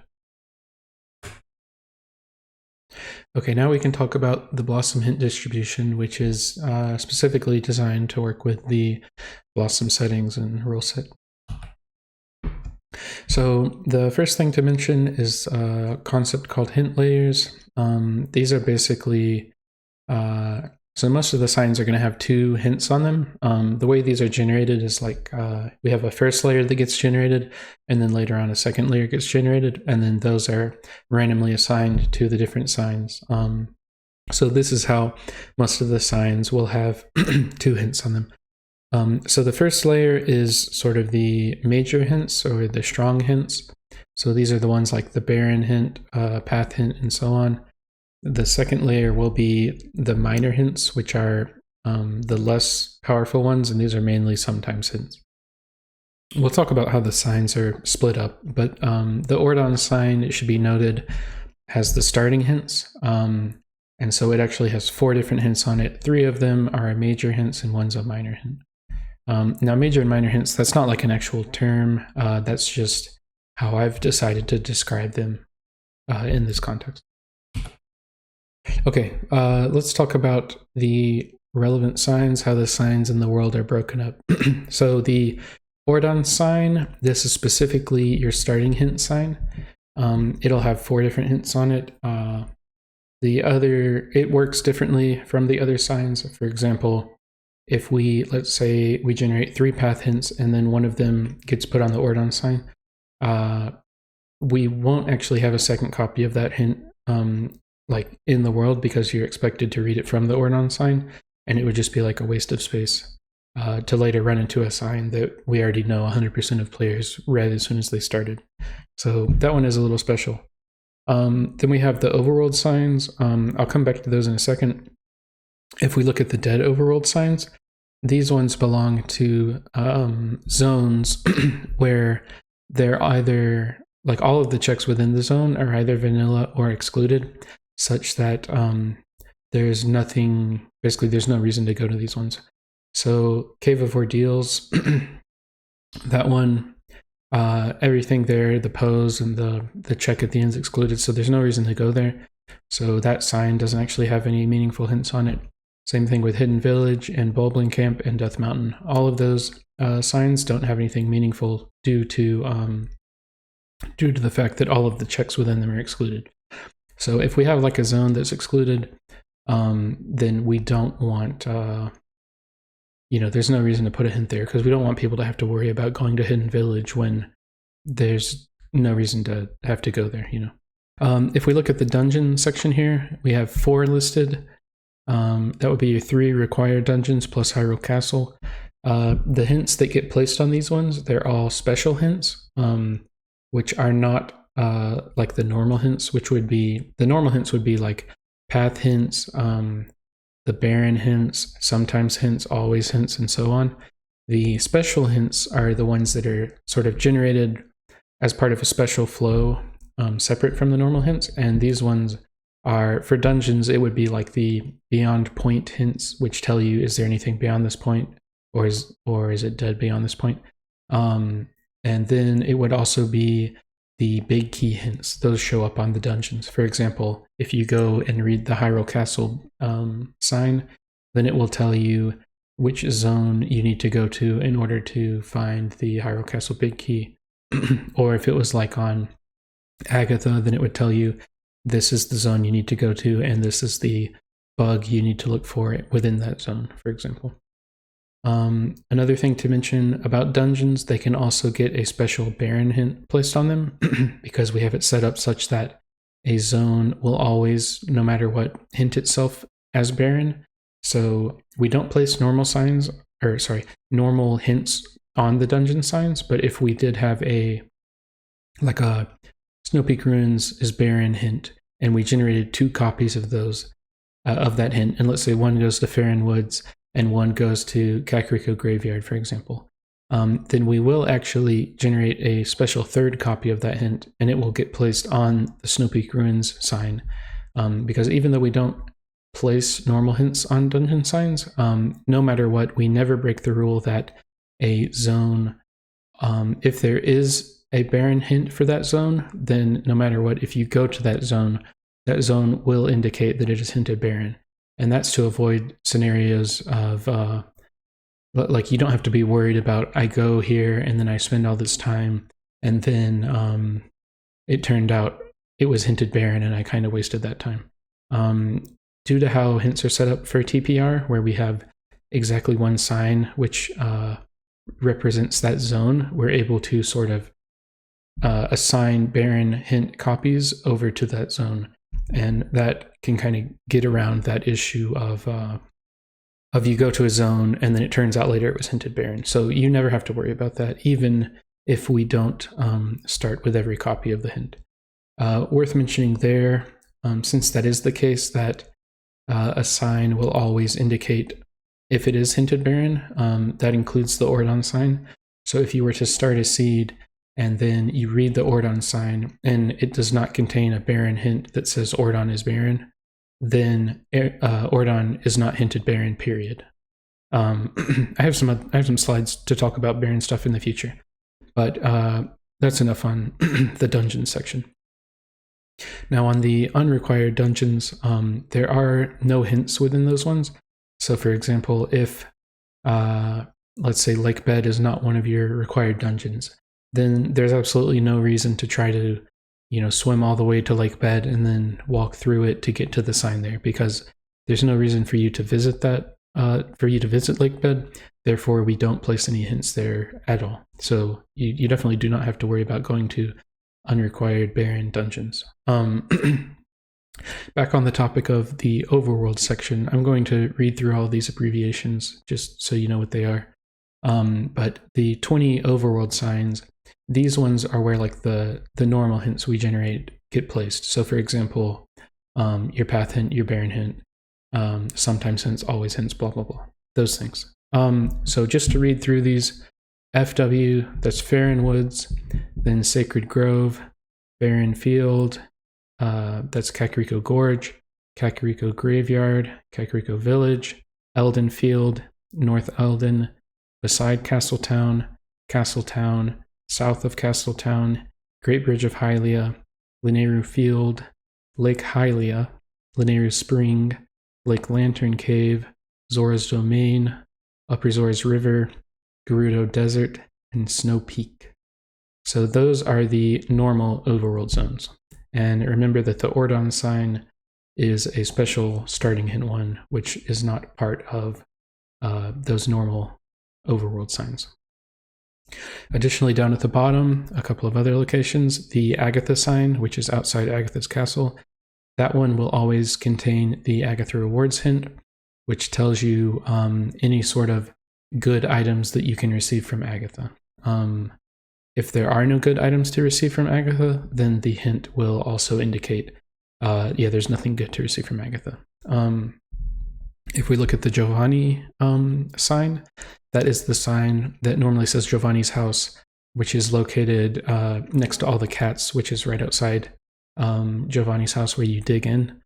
That sign, if you're playing with this distribution with these settings, then it will just have the vanilla text, because we're not actually hinting anything for Giovanni, because the 60 reward is excluded, so we don't hint it, and the 20 reward is set up such that you have to, like your starting number of post souls versus how many it actually requires for the reward needs to be 10 or greater.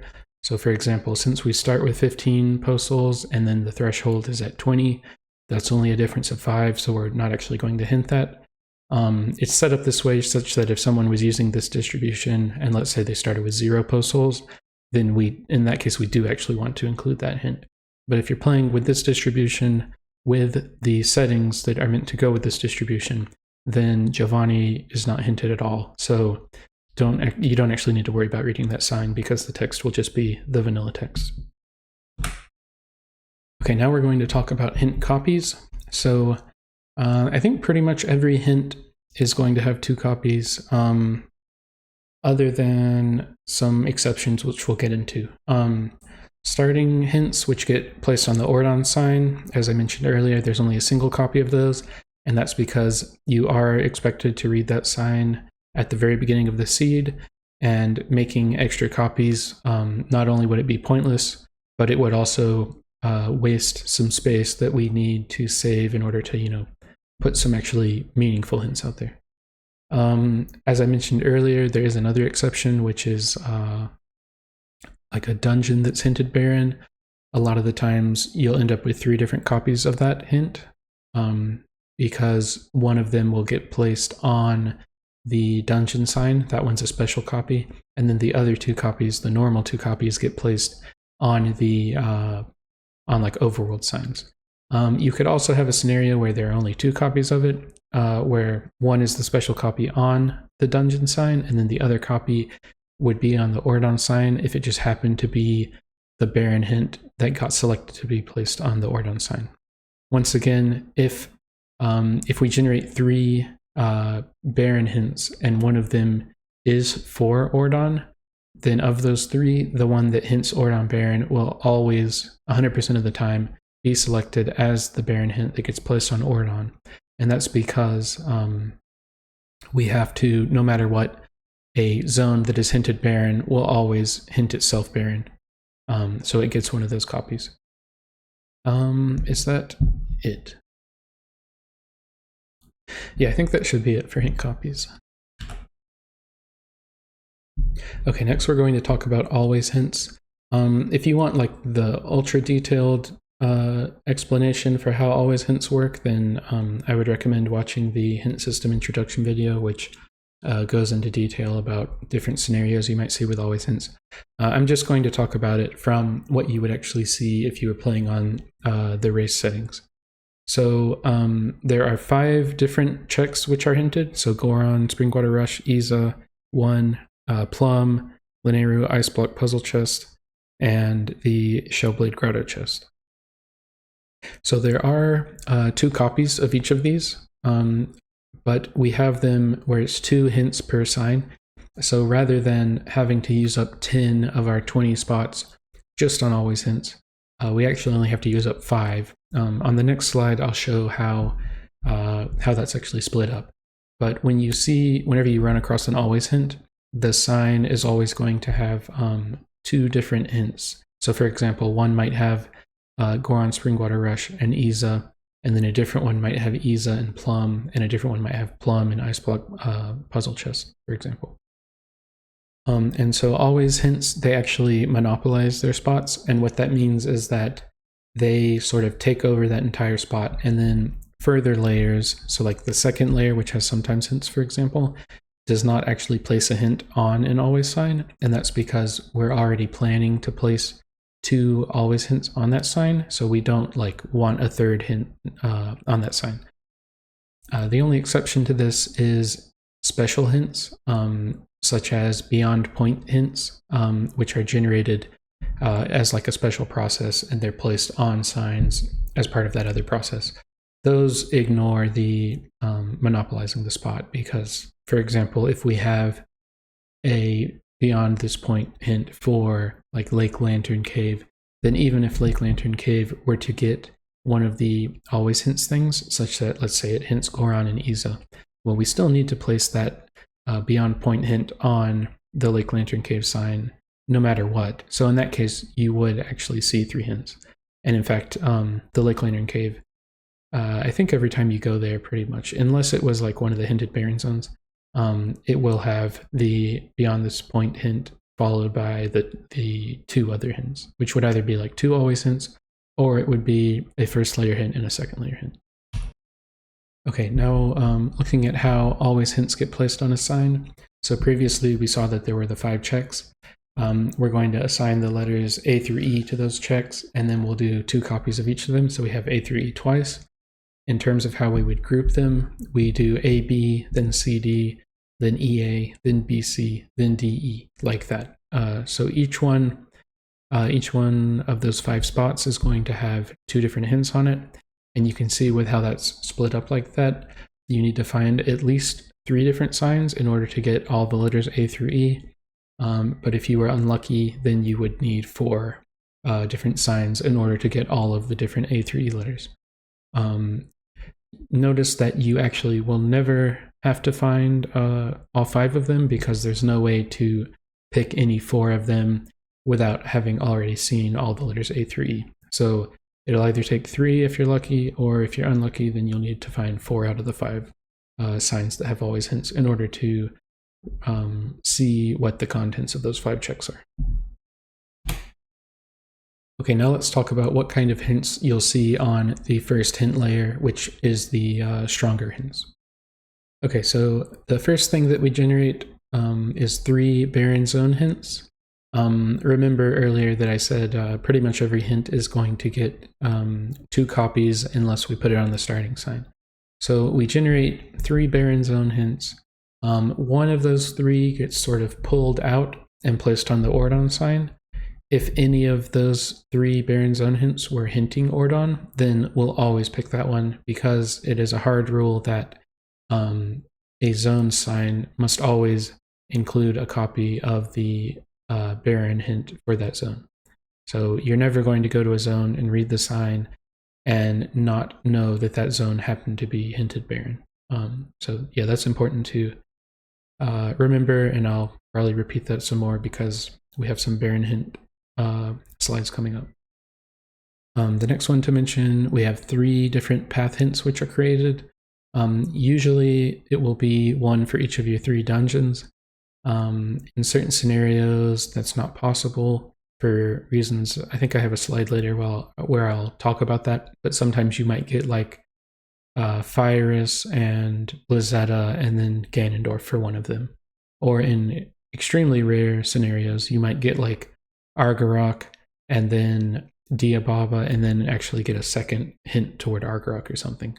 Important thing to note about hints is that we can get like the amount of different input data you can get is like, you can get a bunch of weird combinations, and some combinations things just work out weirdly. So yeah, just that's something to keep in mind there. Okay, so for barren hints and path hints, we have 1 of each of those pulled out and put on the Ordon starting hint sign. We additionally have some other types of hints here, and 1 of these other hints is also pulled out and put on the starting sign. So the first one we're going to talk about is the Most Swords Province hint.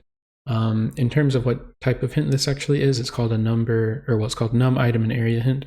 And what it does is it says the number of swords which can be found in a certain province. Now it does prioritize the province which has the most swords, or if, for example, you had 2 different provinces that had 2 swords in them, let's say Lanayru province has 2 swords and Eldin province also has 2 swords, then it would just randomly pick one of them. Also, something important to note about these is they do not actually direct toward any checks at all. So it's more of just like an analysis of what's happening within that province. You could, for example, still have a hint that directs toward a check. For example, let's say Goron Springwater Rush was a sword, and there's an always hint for that. Now, you could still get a Most Swords Province hint here, which would say there are 3 swords that can be found in Eldin Province. That does not compete with the Goron Springwater Rush check, so that check is one of those 3 different swords within Eldin. It's just sort of a high-level analysis of what the situation is within that area. Now to talk about some different scenarios you might see here. Let's say that 3 swords were in dungeons, dungeons being a type of province which refers to all of the different dungeons, and then 1 was in like Ordona province or something. Then in that case, we would of course pick the 3 which are in dungeons, because 3 is the province which the province which has the most would be dungeons at 3. and it's the most swords province hint. So we're not going to hint that there's one in Ordona because 3 is greater than 1. As I mentioned earlier, you might have cases where you have 2 in province A and 2 in province B. In that scenario, we could pick either A or B for the hint. Either way would work. Another important one to mention, sometimes you will actually get a hint that will say, for example, 1 sword can be found in the desert province. In that case, you know that 1 sword in a province is the most swords in a province. Therefore, the 4 different swords you can find must all be in different provinces. Because if multiple were in a single province, then you would have 2 in a province, and then the hint would say 2 in a province. So if the most swords province is saying 1 sword in a province, you know that all 4 swords must belong to different provinces. So what you can do here is if you see the hint and it says 1 sword is available in the desert province, and then you find that one, and then later on, let's say you find a sword in Lanayru province, you know that the 2 remaining swords in that case cannot be in Lanayru province or the desert province because there is only 1 sword in each province at most. Okay, I think that's enough about that one. Hopefully you kind of get the idea there. So the next one to mention is an item-to-item path hint. There is one of these. If you want all of the details, I won't repeat it here, but if you look in the hint system introduction video, there's a section where I go through all of the different hint types, and one of them is item-to-item path, so you can look there. What I will mention though is that this hint, it points at all copies of checks that give the source item, as well as the check that gives the target item. So if you were to look, like for example, if you had one that said Clawshot is on the path to Lantern, then you know that none of your other path hints, for example, are referring to a Clawshot or a Lantern, because the item-to-item path hint sort of takes control over all of those. It already directs to all of the sources and to the target as well. Okay, we have a few more hint types here. There are 3, and worth noting, we only pick 2 of these. So the reasoning behind that is that if you notice, the first one is related to Agatha, and Agatha is inherently only relevant some of the time. For example, we're not going to hint about whether or not male or female bugs are good when you can already go to the Agatha hint sign and then you read that, Agatha doesn't give anything good. Then at that point, having another hint that tells you, the exact same thing is pointless. So that is to say, being able to hint this is only a portion of the seeds. So it's kind of necessary in that case to then have other options. So we randomly pick 2 out of the 3. If the Agatha one is not possible to create, then we're going to pick the other 2, which is what's going to happen most of the time. Worth noting, this did actually used to be, we would pick 3 out of 4, and the item-to-item path hint one was part of those 4. But after playing with it, I actually liked that hint so much that I pulled it out such that it would always show up. So yeah, hopefully you are looking forward to that kind of hint.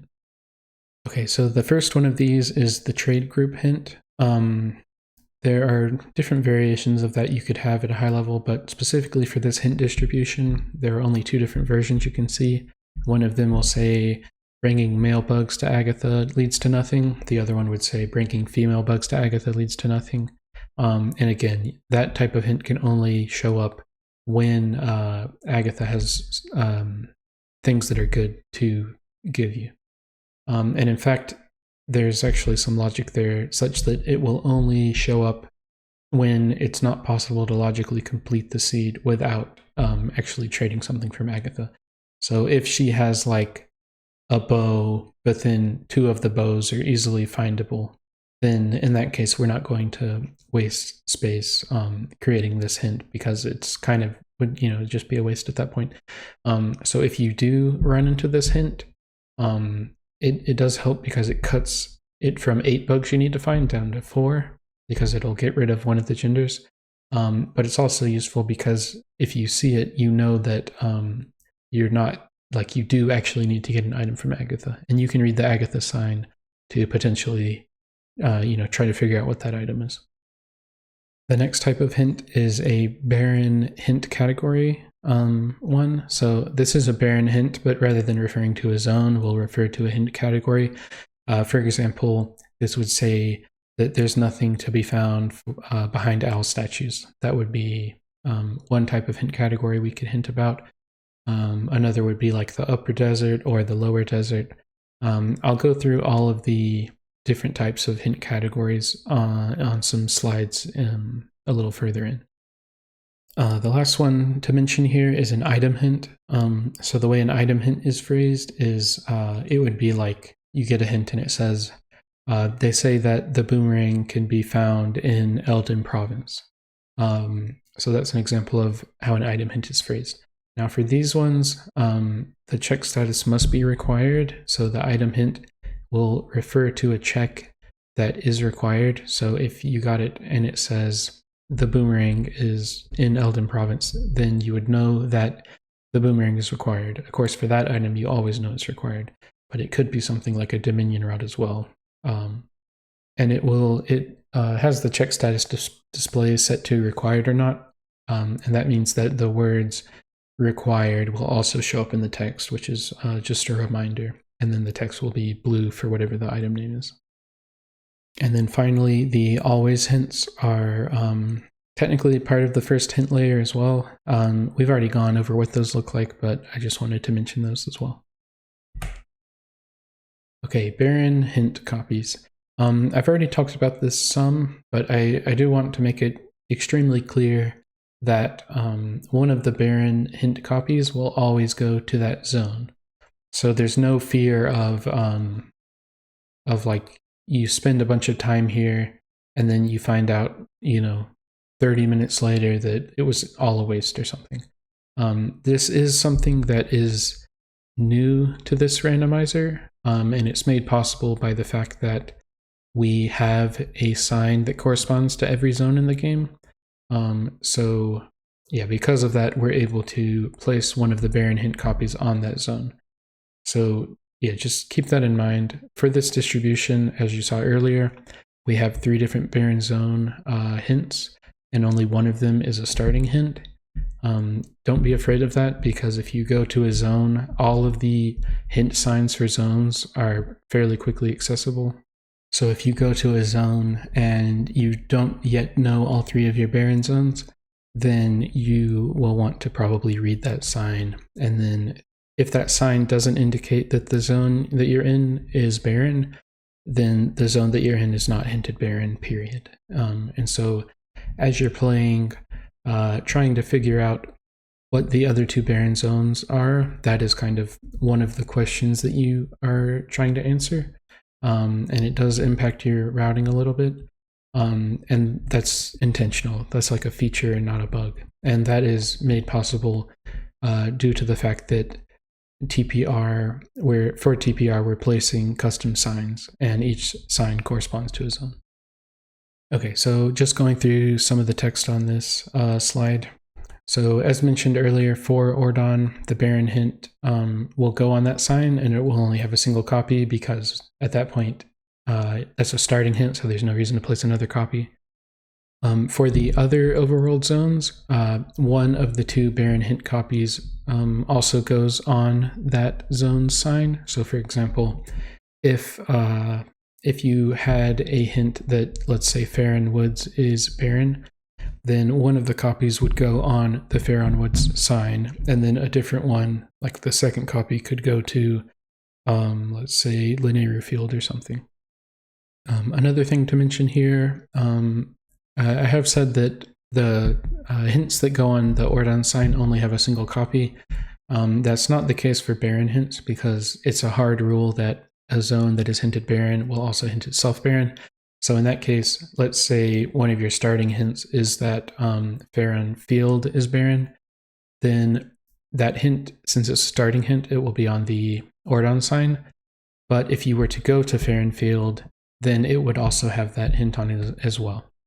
And an important thing to note there is that if the hint gets placed on a zone, like let's say Farron Field is hinted barren, such that it gets a copy of a barren hint for Farron Field, then that hint will sort of monopolize that sign in the same way that always hints monopolize signs. And what that means is that we're not going to place a second layer hint on that sign. So it's not, you don't go to Farron Field and it says, okay, Farron Field's barren, and then underneath that there's a second hint, which is like, you know, Lanayru Field spinner track chest is an orange rupee.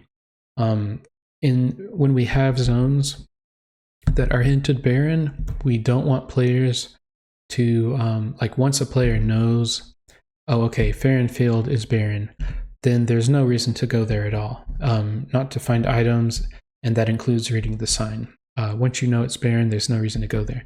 If you, let's say Farron Field wasn't a starting hint and you did not already know that it was barren, then if you went to Farron Field and read the sign, then the sign would tell you, hey, Farron Field is barren. And then you say, oh, okay. And then you probably at that point are either going to ride Epona somewhere else, or you're probably going to warp somewhere. As mentioned earlier when I was talking about hints that are placed on dungeon signs, since the normal hints are only placed on either the Ordon sign or the normal overworld signs, the barren hint copy that gets placed on a dungeon sign is like it's a special additional copy. So sometimes you will actually have 3 different barren hints for a dungeon, for example, 2 of them being in the overworld and the 3rd one being on the dungeon itself. So yeah, you're pretty likely to find that out that a dungeon is hinted barren. Okay, so here is a just sort of a for fun thing related to barren zone self-hinting. So the we made all these junk hints, right? But I did actually want them to be used within races some. I think it would be kind of funny for players, but also for people who are spectating races. And so what happens here, I described earlier how Farron Field would get the hint that says, hey, Farron Field is barren. It would get one of the copies of that. And we don't place a second layer hint on Farron Field because we don't really want people going there. However, in some cases, you'll enter a barren zone and read the sign before you actually know that it's a barren zone. So in that case, we make use of a junk hint, and then at the end of the junk hint, we include the text barren zone just to tell you, hey, this zone is barren. But rather than just saying, they say that there's nothing to be found in Farron Field, if you go to Farron Field, to make use of junk hints in a way that people can actually see it, even if they are playing on a race distribution, it's set up such that you get a junk hint with the text barren zone at the end. So in this case, we have go on lad, open the chest, barren zone. So if you see that, the barren zone is purple text, and yeah, you just know that if you go to a zone and then you just see a junk hint and it says barren zone and you're like, lol, what? Then yeah, know that that zone you're in is hinted barren. And the other copy that says, for example, Farron Field is hinted barren, that would be somewhere else. And you might run across them in either order. But yeah, if you run across one of these, it's not a big deal. You're intended to run across them occasionally and kind of be like, oh crap. And then, yeah, hopefully you get to see some of these junk hints, and then hopefully you can chuckle at it a little. And then also, I'd like for, I think it'd be kind of cool if some of these pop up while people are watching races, like if they're getting restreamed or something, and then hopefully that can be like some kind of funny moments. That's the idea behind that. But yeah, functionally, it's exactly the same as a barren hint, and it'll say barren zone on it. So yeah, hopefully that comes across pretty clearly. Once again, I just want to remind you there is only one Baron starting hint, but this is a feature and not a bug. We are intentionally, at least in this distribution, not starting with all of the Baron hints because finding out which other 2 zones are hinted Baron is part of the fun. It's a question that needs to be answered. If you think of a randomizer as like a puzzle and then you're trying to find a solution, we don't want to just sort of, immediately give you all the answers up front. So we're only giving you one, and the reason we give you one is to give you, it's so you kind of start off in a different direction sometimes. Like let's say you always go to Kakariko Gorge. No matter what, that's the first thing I do every seed. Well, if one of your starting hints says, hey, Kakariko Gorge is barren, then you're going to need to have a different plan. So yeah, the starting one is just so that you don't, you can't just stick to a single opening play that you do every single time. You need to sort of be able to react on the fly to these things. And in fact, as you're like out in the world, we'll use the Farrenfield example again. If you go to Farrenfield and then you read that sign and it's like, oh crap, Farrenfield is barren, I need to get out of here, then you need to sort of react quickly and like have a plan B to jump to in terms of, okay, where do I go now? Because in the context of a race, you need to be able to think on your feet. And so that's kind of a skill that's being tested a little is, well, my plan was to clear Farrenfield, but I need a new plan, like right this instant, where am I going to go now? So yeah, once again, this is intentional.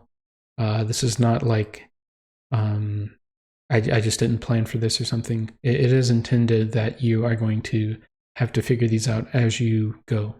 However, it is built into the hint system due to the fact that we are sort of placing these signs ourselves. We're able to handle this in a way that's a little better than maybe some other games where let's say you full cleared Farrenfield and then later on it's like, oh, well, that was barren.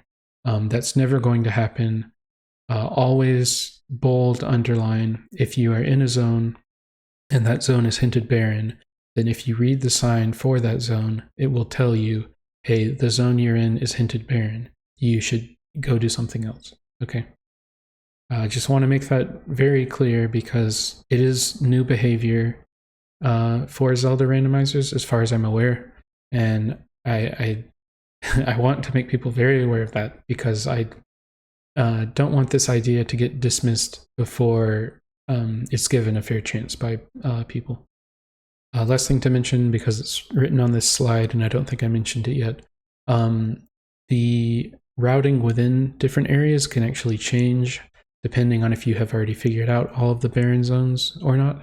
So for example, to use Farrenfield once again, the hint sign for this one is like in the middle of the field underneath the bridge.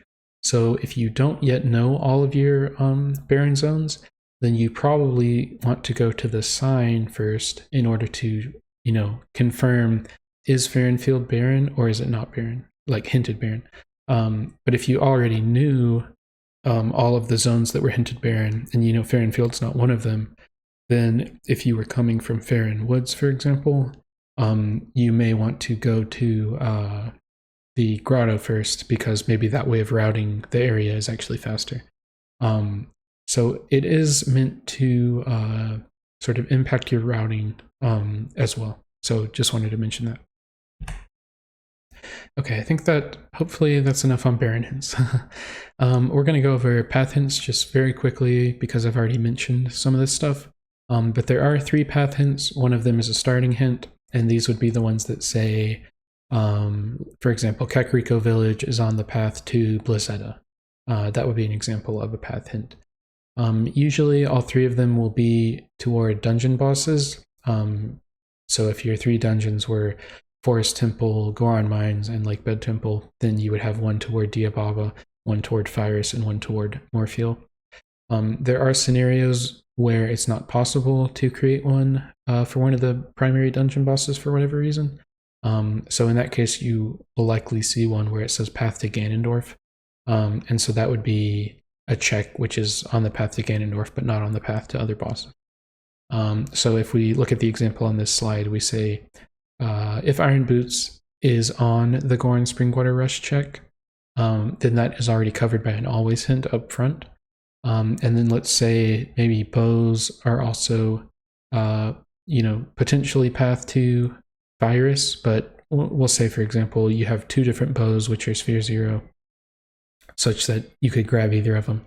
So we can't use the Iron Boots check as a path to Virus because the Goron Springwater Rush check is already directing toward that check. Or the Goron Springwater Rush hint is already directing toward that check. And then the bows, neither of them is actually path because you could pick either one, it doesn't really matter. So it is possible that you have scenarios where you're not able to create a path hint for a specific boss. So yeah, if you got all three and you didn't see one for Virus, then it might be a scenario like this. Armagoma is one that often does not actually get a path hint, and that's because you have you need a bow and there are multiple bows, or you also need a Dominion Rod, but there are multiple Dominion Rods. So Armagoma is one that frequently it will be like a Ganondorf path hint instead. And I'll just mention here, like very, very rarely, like super rarely, it is actually possible to get something like this where you get 2 hints for Argorok and 1 for Diababa. If you do see that, it's not a bug or anything, most likely. But it just means that the items are placed in some pretty weird ways such that that was the only way that we could actually generate the hints. You're not going to see that very often, but if you do, don't freak out or anything.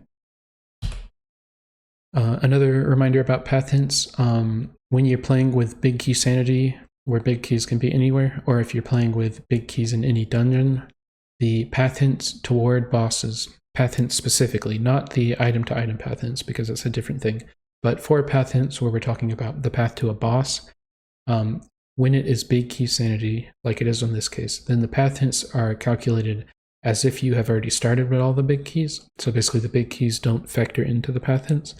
I go over this in the hint system introduction video, but basically the reasoning is that if you had the Forest Temple big key on the Stylord Heart Container check, which is new to 1.2, then if your path hints were directing toward that check, then your path hint for Diababa is actually more like a path hint to Stylord, and then you lose any ability to predict what path hints really mean, and they kind of lose all value.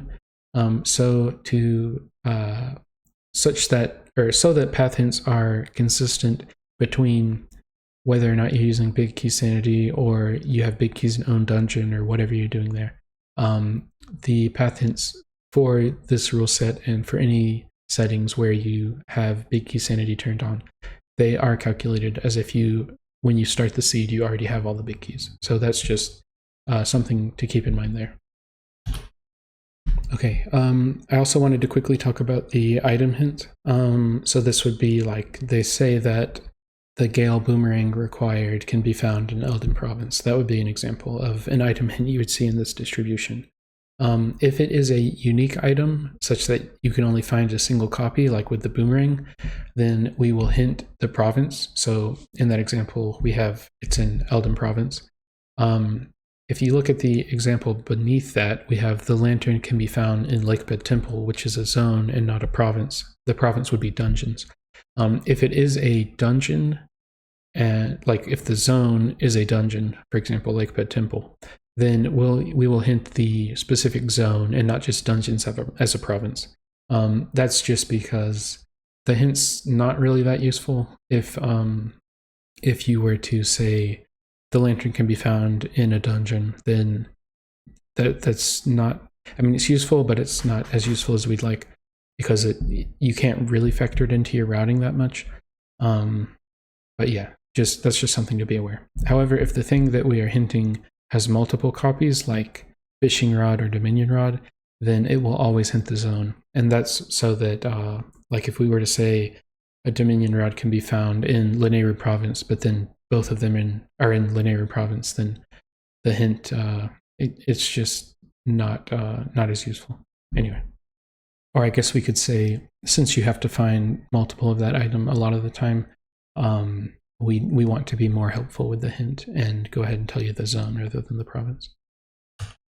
I think I already went over the trade group hint some, but yeah, this one won't actually show up very often since Agatha isn't required very often, and even when Agatha is required, there's only a chance that it gets hinted. But yeah, if you do see this one, then on that seed you actually will need to interact with Agatha. So yeah. Okay, now I'm going to go over all of the hint categories. These should be mostly self-explanatory. Something important to mention with these, if you're playing with the tracker, for example, these are more meant to be things that you kind of keep in mind rather than if you get a hint for one, you're going to try to immediately mark all of the checks off in your tracker, because as stated, the idea behind a hint category is that they don't have to conform to zone boundaries. So they will be really spread out.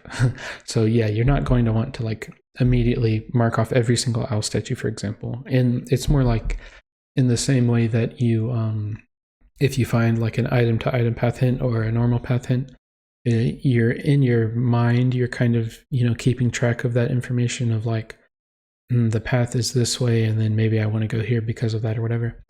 Kind of similar to that, the hint category, it's more like, oh, owl statues were hinted dead, and then if you are in, let's say you're in Great Bridge of Hylia, and then you're marking off checks there because you're clearing it, then maybe that's like a good opportunity to say, oh, okay, I can mark off these 2 owl statue checks because I know that those ones are dead. But yeah, it's you're meant to approach it from like a you have it in the back of your mind thing rather than immediately trying to mark everything off, because that would probably be fairly difficult.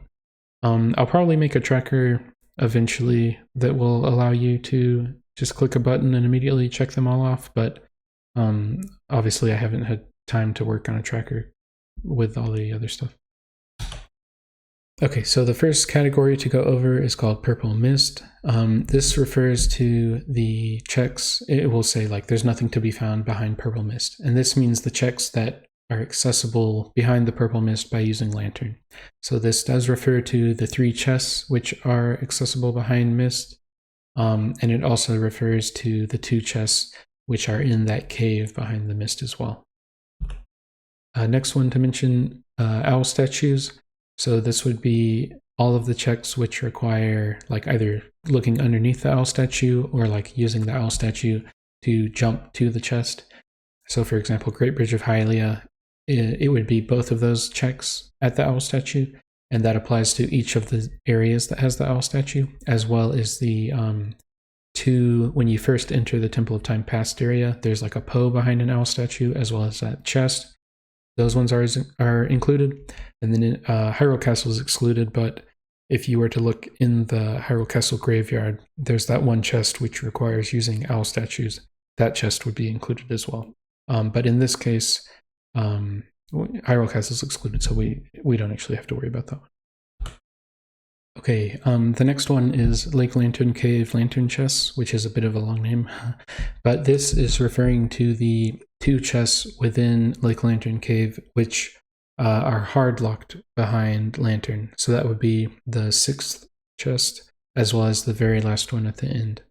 So if you do get this hint that says there's nothing in those chests, then you can potentially do Lake Lantern Cave out of logic. Like, let's say you haven't found Lantern, but you have bombs or ball and chain, then you can sort of safely do Lake Lantern Cave out of logic, and not have to worry about, is there something in one of those chests, because you would have received a hint already, or I guess read a hint that told you there's nothing in either of those. Okay, next is grottos. Yeah, this would be any check within a grotto. So yeah, if you happen to run across this, obviously you're not meant to try to find all the grottos on your tracker and mark them all off. It's more something to just keep in mind. Okay, next is underwater. So if you see a hint that says there's nothing to be found underwater, these are the checks that it's referring to. So it would be any that require iron boots to open, where if you, let's say you had iron boots on and you're standing right next to the check and you're just wearing the normal hero's clothes and not Zora armor, then if you just stood there next to the check with iron boots on, then you would run out of air and drown. So the only one, I guess special one to mention with this is in Lakebed Temple, in the central room, you're able to raise the water 2 different times to raise it up 2 levels. There's a chest, the lower chest in that central room, which can eventually become underwater. That one is counted. It's not really, like, you don't have to remember that, because if you forget, then all that happens is you open the chest and maybe you wasted a little bit of time, but it's not a big deal. But just to quickly go over the ones that are included in this. So Kakariko Village, that one has the underwater chest in the spring. Lanayru Field has that one underwater chest. Lake Hylia has that one underwater chest. Lanayru Spring has the 2 underwater chests. Zora's Domain, you have those 2 underwater chests that take Boomerang and Lantern. And then the underwater Goron also counts. Within Goron Mines, you have 2 different chests which are underwater. Lakebed Temple, you have 4 chests that are underwater. And as I mentioned, that one in the central room does count as one of those. And then City in the Sky, you have those 2 chests at the very start. I guess just to mention this, obviously, when we say underwater, we're not talking about the entire Lakebed Temple. We're specifically talking about chests that you have to use iron boots to stand next to in order to open them. And we include the underwater Goron as well. Okay, next is the Upper Desert. So this is within the Gerudo Desert Zone, and this refers to the first half of the desert before you jump down to that lower level that has the campfire and like the Boblin watchtowers and all of that stuff. Note that the lower desert runs all the way up to right before the Boblin camp. So lower desert, as I just mentioned, this is the lower section. Yeah, I already talked about a lot of these ones. Also the rock, the lantern grotto, where you have to light the 3 lanterns and there's the 2 poes in there. That's after you jump down off of the first half. So that one is also part of the lower desert. Okay, that should be everything that you need to know for the first hint layer. And most of that stuff, honestly, should be pretty self-explanatory as you're playing the game. So yeah, definitely don't feel like you need to memorize all that stuff before you can start playing, because you don't. The only reason I can recite all that from memory is because I've been working with this stuff for forever. Though I didn't even recite it from memory because, it's written in a PowerPoint. But anyway, we're going to move on to the second hint layer. Okay, so how many spots are actually available for the second layer? I'm not actually going to go through this exactly because I did write it down, but it's not really that important. The too long didn't read is that usually you're going to have 6 sometimes hints as well as a sword hint, with one of those being a starting hint. If you want to see like all of the math and crap, then feel free to pause here, but we're going to move on because it's not actually very important. Okay, so the second hint layer, there will be a item hint for a sword, and then the rest is basically just sometimes hints with a few priority special ones. We'll go over those in a second. Important to note for the sword hint, this will be an item hint referring to a sword, and the sword, like the check that it's referring to, will be a zone that does not belong to the most sword province, the one that's hinted for the most swords province hint. So for example, if that hint said 2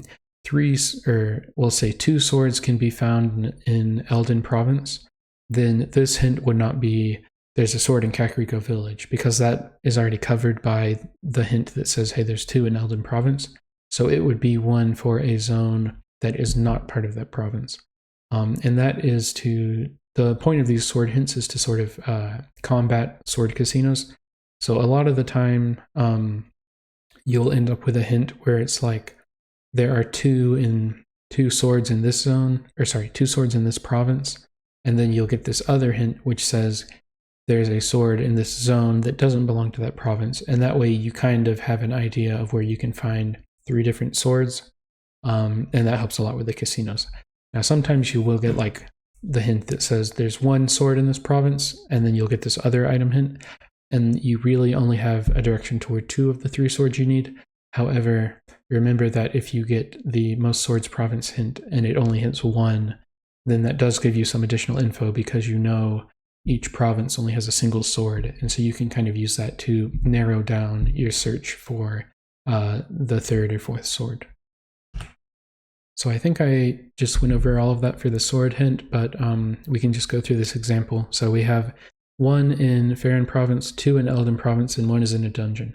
So the hint would be 2 swords are in Eldin Province, and then the other hint would be either for the Faerûn Province one or for the dungeon. So some examples of what that might look like: it might say there's a sword in Goron Mines, or for the Faerûn Province one, maybe it says a sword is in Sacred Grove. Okay, so we have some more examples. If all 4 of the swords were in Lanayru Province, such that the hint says 4 swords in Lanayru Province, then there is no sword which does not belong to that province, so we won't actually be able to create this sword hint, because it has to refer to a zone that's not in that province. And then here's another example that we've talked about already, but if each sword was in a different province, then whichever one is hinted for 1 sword in this province, that could be any of them, and then we would hint a zone for one of the other provinces. So the example here, let's say we randomly pick Desert Province and we say 1 sword's in Desert Province, then the other hint would be, for example here, we have sword in Lakebed Temple, so that would be for the Dungeon Province one, but it could be any combination in that case. But yeah, I think we've already been over this stuff. You can pause and read here if you want. Okay, we actually had another slide for this apparently. So Agatha is part of Lanayru Province. That should be pretty obvious if you were to look at your map.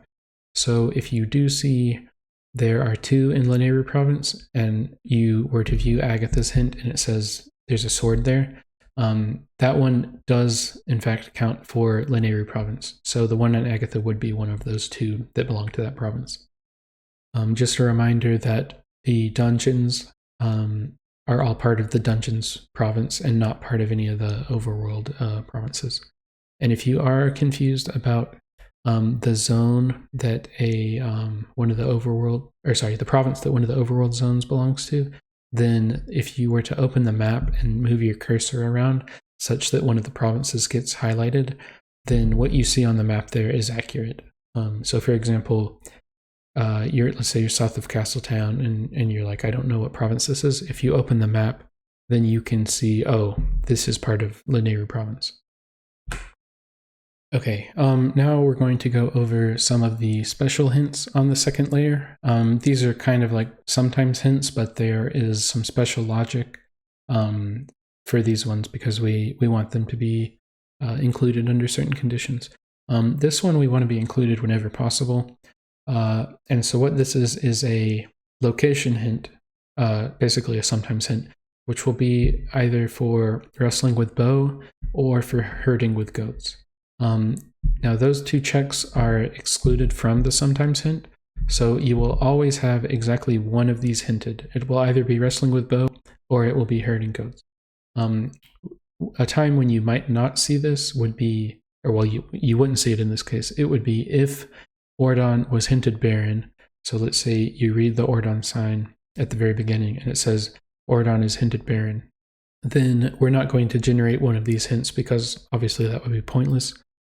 But yeah, as we have written here, this is just to encourage, if you do not happen to get this hint as one of your starting hints on the Ordon sign, it's to encourage you to leave Ordon and maybe try to find this hint, and then once you've found the hint, later on, maybe you come back to Ordon after you've found that hint and maybe you find Lantern and Fishing Rod as well, and then you can come back to Ordon, skip over one of those 2 checks, and then clear out the rest of Ordon.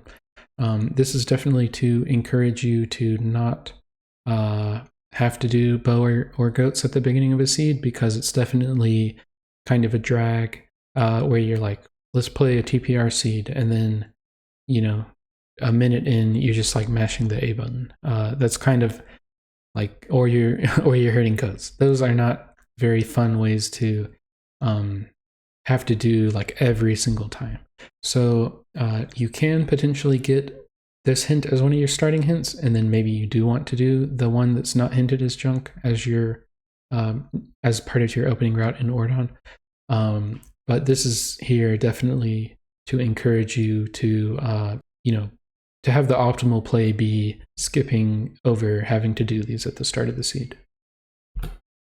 Another special type of sometimes hint is one for the City in the Sky West Wing first chest, West on the GameCube version. So this one, whenever City in the Sky is one of your required dungeons, and when it's not hinted Baron, obviously, there's a 50% chance that this hint will get created as one of the sometimes hints.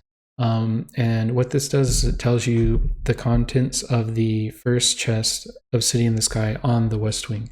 And if you've ever done that part of City in the Sky backwards, you'll know that you can do every chest that's part of the West Wing going backwards except for that one.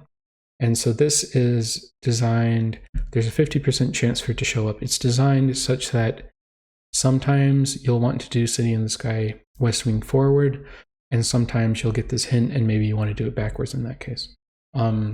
So it's to encourage some variation between seeds for City in the Sky, so that maybe learning it forwards and backwards is something you want to practice. You definitely do not have to. Like if you just want to say, well, I don't really want to have to learn it backwards, so I'll just do it forwards every time, then you're free to do that as well. Okay, this is another second layer hint. These are meant to show up like very infrequently. Whenever you have a boss heart container check that is a required status, there's a 50% chance that we create this hint for it, which is like a WOTH hint for that check. So for example, you would get one that says, they say that Temple of Time Armagoma heart container is on the way of the hero. I did actually happen to randomly get that one on one of the 3 seeds that seed playthroughs that I recorded for the release of this stuff. So yeah, that's definitely the first time I had seen that, and I wasn't expecting to have it show up, but these are definitely meant to show up like not frequently at all. And so when you see that, it's supposed to be kind of like, oh wow, like now you're awake. That's kind of the intention behind it. Okay, now to talk about filler hints. We're almost done, I think. So these can happen on both layers. What a filler hint is if you have leftover slots. So all of the hints, I think all of them pretty much are 2 copies apiece, and there's no, like if we only have room, let's say we have 1 slot left, then we're not able to create a hint with 2 copies. And we don't want to create a hint that's supposed to have 2 copies at only a single copy.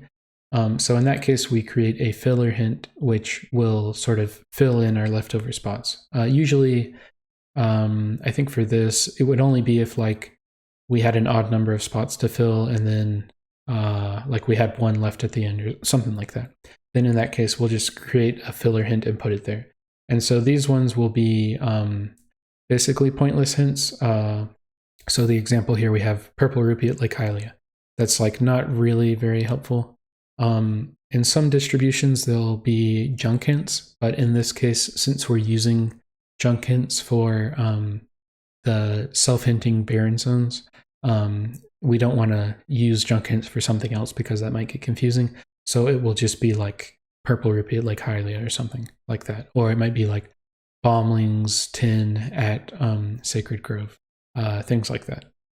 Yeah, worth noting though, they're not entirely pointless because the zone that it's referring to, we're not going to create this hint for a hinted Baron zone. So if you did see this one where it says Purple Rupee at Lake Hylia, then you would know like Hylia, is not actually one of the hinted barren zones. So to add on that, we'll talk about sometimes hint and trying to figure out which zones are hinted barren. So yeah, when you find sometimes hints, they help eliminate some of the time-consuming checks. For example, here we have Linear Spring Lantern Chest. That's one that can be hinted as a sometimes hint. But if you do see that hint, then you know that Linear Spring is not hinted barren, because we're not going to create a sometimes hint to refer to a check in a zone that's hinted barren, because if you had found the barren hint for that zone, and then later on you find the sometimes hint, it's like, well, I already knew that. So in this case, you can use the sometimes hint to sort of narrow down which zones might still be the barren zones, and then which ones are not barren. So this just kind of adds some additional functionality to sometimes hints. And this is sort of playing into the whole trying to figure out which zones are hinted barren and which ones are not hinted barren. So all of the way all of that stuff works is intentional. The not starting with all the barren hints, it's an intentional feature, it's not a bug. Okay, now we're going to talk about Agatha some. As mentioned, the Agatha's Castle sign, which has the Agatha rewards hint, it will tell you anything good that she rewards. So, for example, let's say it lists like a sword, Hyrule Castle Big Key. That's an example of some good things that might be rewarded by Agatha. Another important thing to mention is that bugs that Agatha gives you, like sometimes she'll give Agatha a bug and then she'll give you a bug back. Those ones are not written on the sign in order to sort of declutter it, and that way you can focus on what are the actual important items she has. If she gives you a bug, then it's expected that you just immediately give the bug back to her, so we don't bother writing those on the sign. Another important thing to remember about bugs is that whether or not a bug is considered a prevent barren item, which basically means it's good and it does prevent a zone from being hinted barren, depends on if it actually leads to an item that is good and prevents barren. So it is possible that some of the bugs will be in zones that are hinted barren. So there are 8 bugs to find, but there's a good chance that you are not actually going to find all 8 bugs or anything. And in fact, if you, let's say early on in a seed, some seeds you're not going to find any bugs, and then some seeds you actually will find a bunch of bugs. And then on the ones where you do find a bunch early on, those are the ones where you want to start wondering like, maybe I should go to Agatha just to, double check, does she actually have anything, or do I need to, is it safe to not worry about these bugs at all? But that's another sort of question for the player is, how do they want to approach Agatha? You could if you wanted to. You literally could just warp to Agatha immediately and check the sign. I wouldn't say that's optimal, but you definitely could do that if you wanted to. Optimal play, I think, is probably more of putting off Castletown until you get Claw Shot and whatnot, sort of normal stuff. But yeah, it's definitely up to the player to determine how they want to approach all of these different questions that the seed is presenting to them. To mention about the trade group hint, where we say, male bugs lead to nothing, or we say female bugs lead to nothing, that one can only appear when Agatha is not skippable, because we don't want to waste space if all she has is a single copy of a bow, as I mentioned earlier. And the way it's calculated, if she's skippable or not, we just take all of the Agatha rewards and we say they reward green rupees.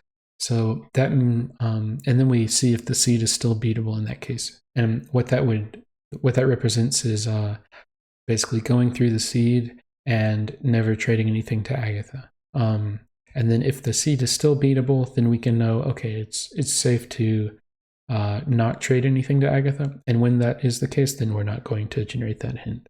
You definitely don't need to know that, but it's just something to mention. So if you do see that hint, then you know that Agatha's useful. Something to mention about Ashe's sketch from Agatha. This is maybe something that might catch people off guard if they weren't super familiar with how the hint system works. But remember that bugs and Ashay's sketch, those are considered trade items because you get the item and then you immediately trade it for a different item. Remember that the Agatha rewards hint on the sign only indicates items that are considered good. And remember that trade items are only good if they lead to something else that's good. So Ashay's sketch is only considered a good item if it leads to another good item. And what that means is that if you were to give a bug to Agatha and she gives you the sketch, and let's say the sketch wasn't listed on the sign outside Agatha's castle, then the sketch is not good. So you don't have to worry about going and trading it. And in that case, you would actually be able to immediately mark off the Rallis check because you don't have to worry about it. Another thing to mention about Agatha is that the vast majority of hints kind of ignore Agatha when we have the Agatha rewards hint because it kind of it covers for a lot of different scenarios. So here we're not going to get like Gale Boomerang can be found in Lanayru Province if the Gale Boomerang is on Agatha, for example, because the sign is already going to tell you that she can give you the Gale Boomerang, so it would be pointless to do that. We're not going to get like Agatha's Castle's path to something, or like Lantern path to Spinner when one is on Agatha. Like anything like that where they have to direct towards something, they're pretty much not going to have anything to do with Agatha. However, as mentioned earlier, the Most Swords Province hint is just like a high-level analysis of a province. And so since Agatha belongs to Lanayru Province, she is counted for that because it's not like directing toward anything. It's just like, here's a bunch of checks. How many of them reward swords? It's just like looking at all the checks, and then we figure out what that number is and we tell you what the number is. Something to mention here though, we can get like an item hint where it says, they say that the male mantis required is in Lanayru Province, because we're not actually hinting a Agatha reward with that. We're hinting a check in Lanayru Province that gives a male mantis. So that could be, for example, in Lake Hylia, or maybe it's in Lake Lantern Cave or something. But the point of that is so that when you see that hint, you're like, oh crap, I need to be on the lookout for the male mantis because I need to go trade that in. As we note down here, we never hint the middle of a chain or something. We're always hinting the chain start when it comes to these trade chains. So if we're hinting male mantis, you're able to find that out in the overworld somewhere, not on Agatha. We're not going to, in the example here, where we have male mantis, 2 female dragonfly, 2 Gale Boomerang, we're not going to hint female dragonfly because you're going to be out looking for it and then you're never going to find it because it's on Agatha. Okay, so now we're going to talk about beyond point hints. These ones are special hints, which I've covered in the hint system introduction video, but for this distribution, they are active for all of the zones. So overworld, that's Lake Lantern Cave and Snow Peak. For dungeons, that's Goron Mines, Lakebed, Arbiter's Temple of Time, and City in the Sky. Once again, this is a hint that when you see it, it will say either like nothing beyond this point, or it'll say something good beyond this point. Those are basically opposites that indicate whether or not the area beyond the sign could be hinted barren. Basically, that's what it means. Something to mention here, if you see a hint, like a sometimes hint for Temple of Time Darknut, where you see a sometimes hint for like City in the Sky Aralphos, you know that those two signs were not nothing beyond this point, because if we were to, for example, say nothing beyond this point within Temple of Time, such that if you go to Temple of Time and you read that, you see that the second half is barren, then there's no reason to create a sometimes hint for a check belonging to the second half, because that would kind of overlap with this one. So if you were to randomly find a sometimes hint for Temple of Time Darknut, then you know if I were to go into Temple of Time and read that beyond point sign, it's going to say something good beyond this point. So you can kind of use that to figure out that. Okay, big key hints. This is another special type of hint which gets placed on a dungeon sign, like a sign within the hint sign within the dungeon. So here we have, they say that the bedroom key can be found at Lake Hylia. So that would be an example of one placed on the Snow Peak Ruins sign within that dungeon.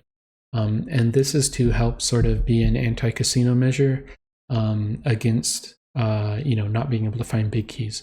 It's also intended to sort of influence your routing decisions, because maybe you want to go ahead and dip into a dungeon early because you want that hint, or maybe you say, I don't have to worry about it, I'm going to randomly find this key or something. It's also very handy for if you get to the end of the game and you haven't found the Hyrule Castle big key yet, then as soon as you enter Hyrule Castle, there's a sign at the very front, and you can read that to go find out where the Hyrule Castle big key is. So you can go find that and then come back and complete the game. So they'll usually be phrased as item hints. However, if it is part of like the end of a trade chain, for example, Male Mantis to Ashay's Sketch to Hyrule Castle big key, then it will be phrased as a trade chain hint rather than an item hint. So we'll say Male Mantis in Faron Woods leads to the Hyrule Castle big key.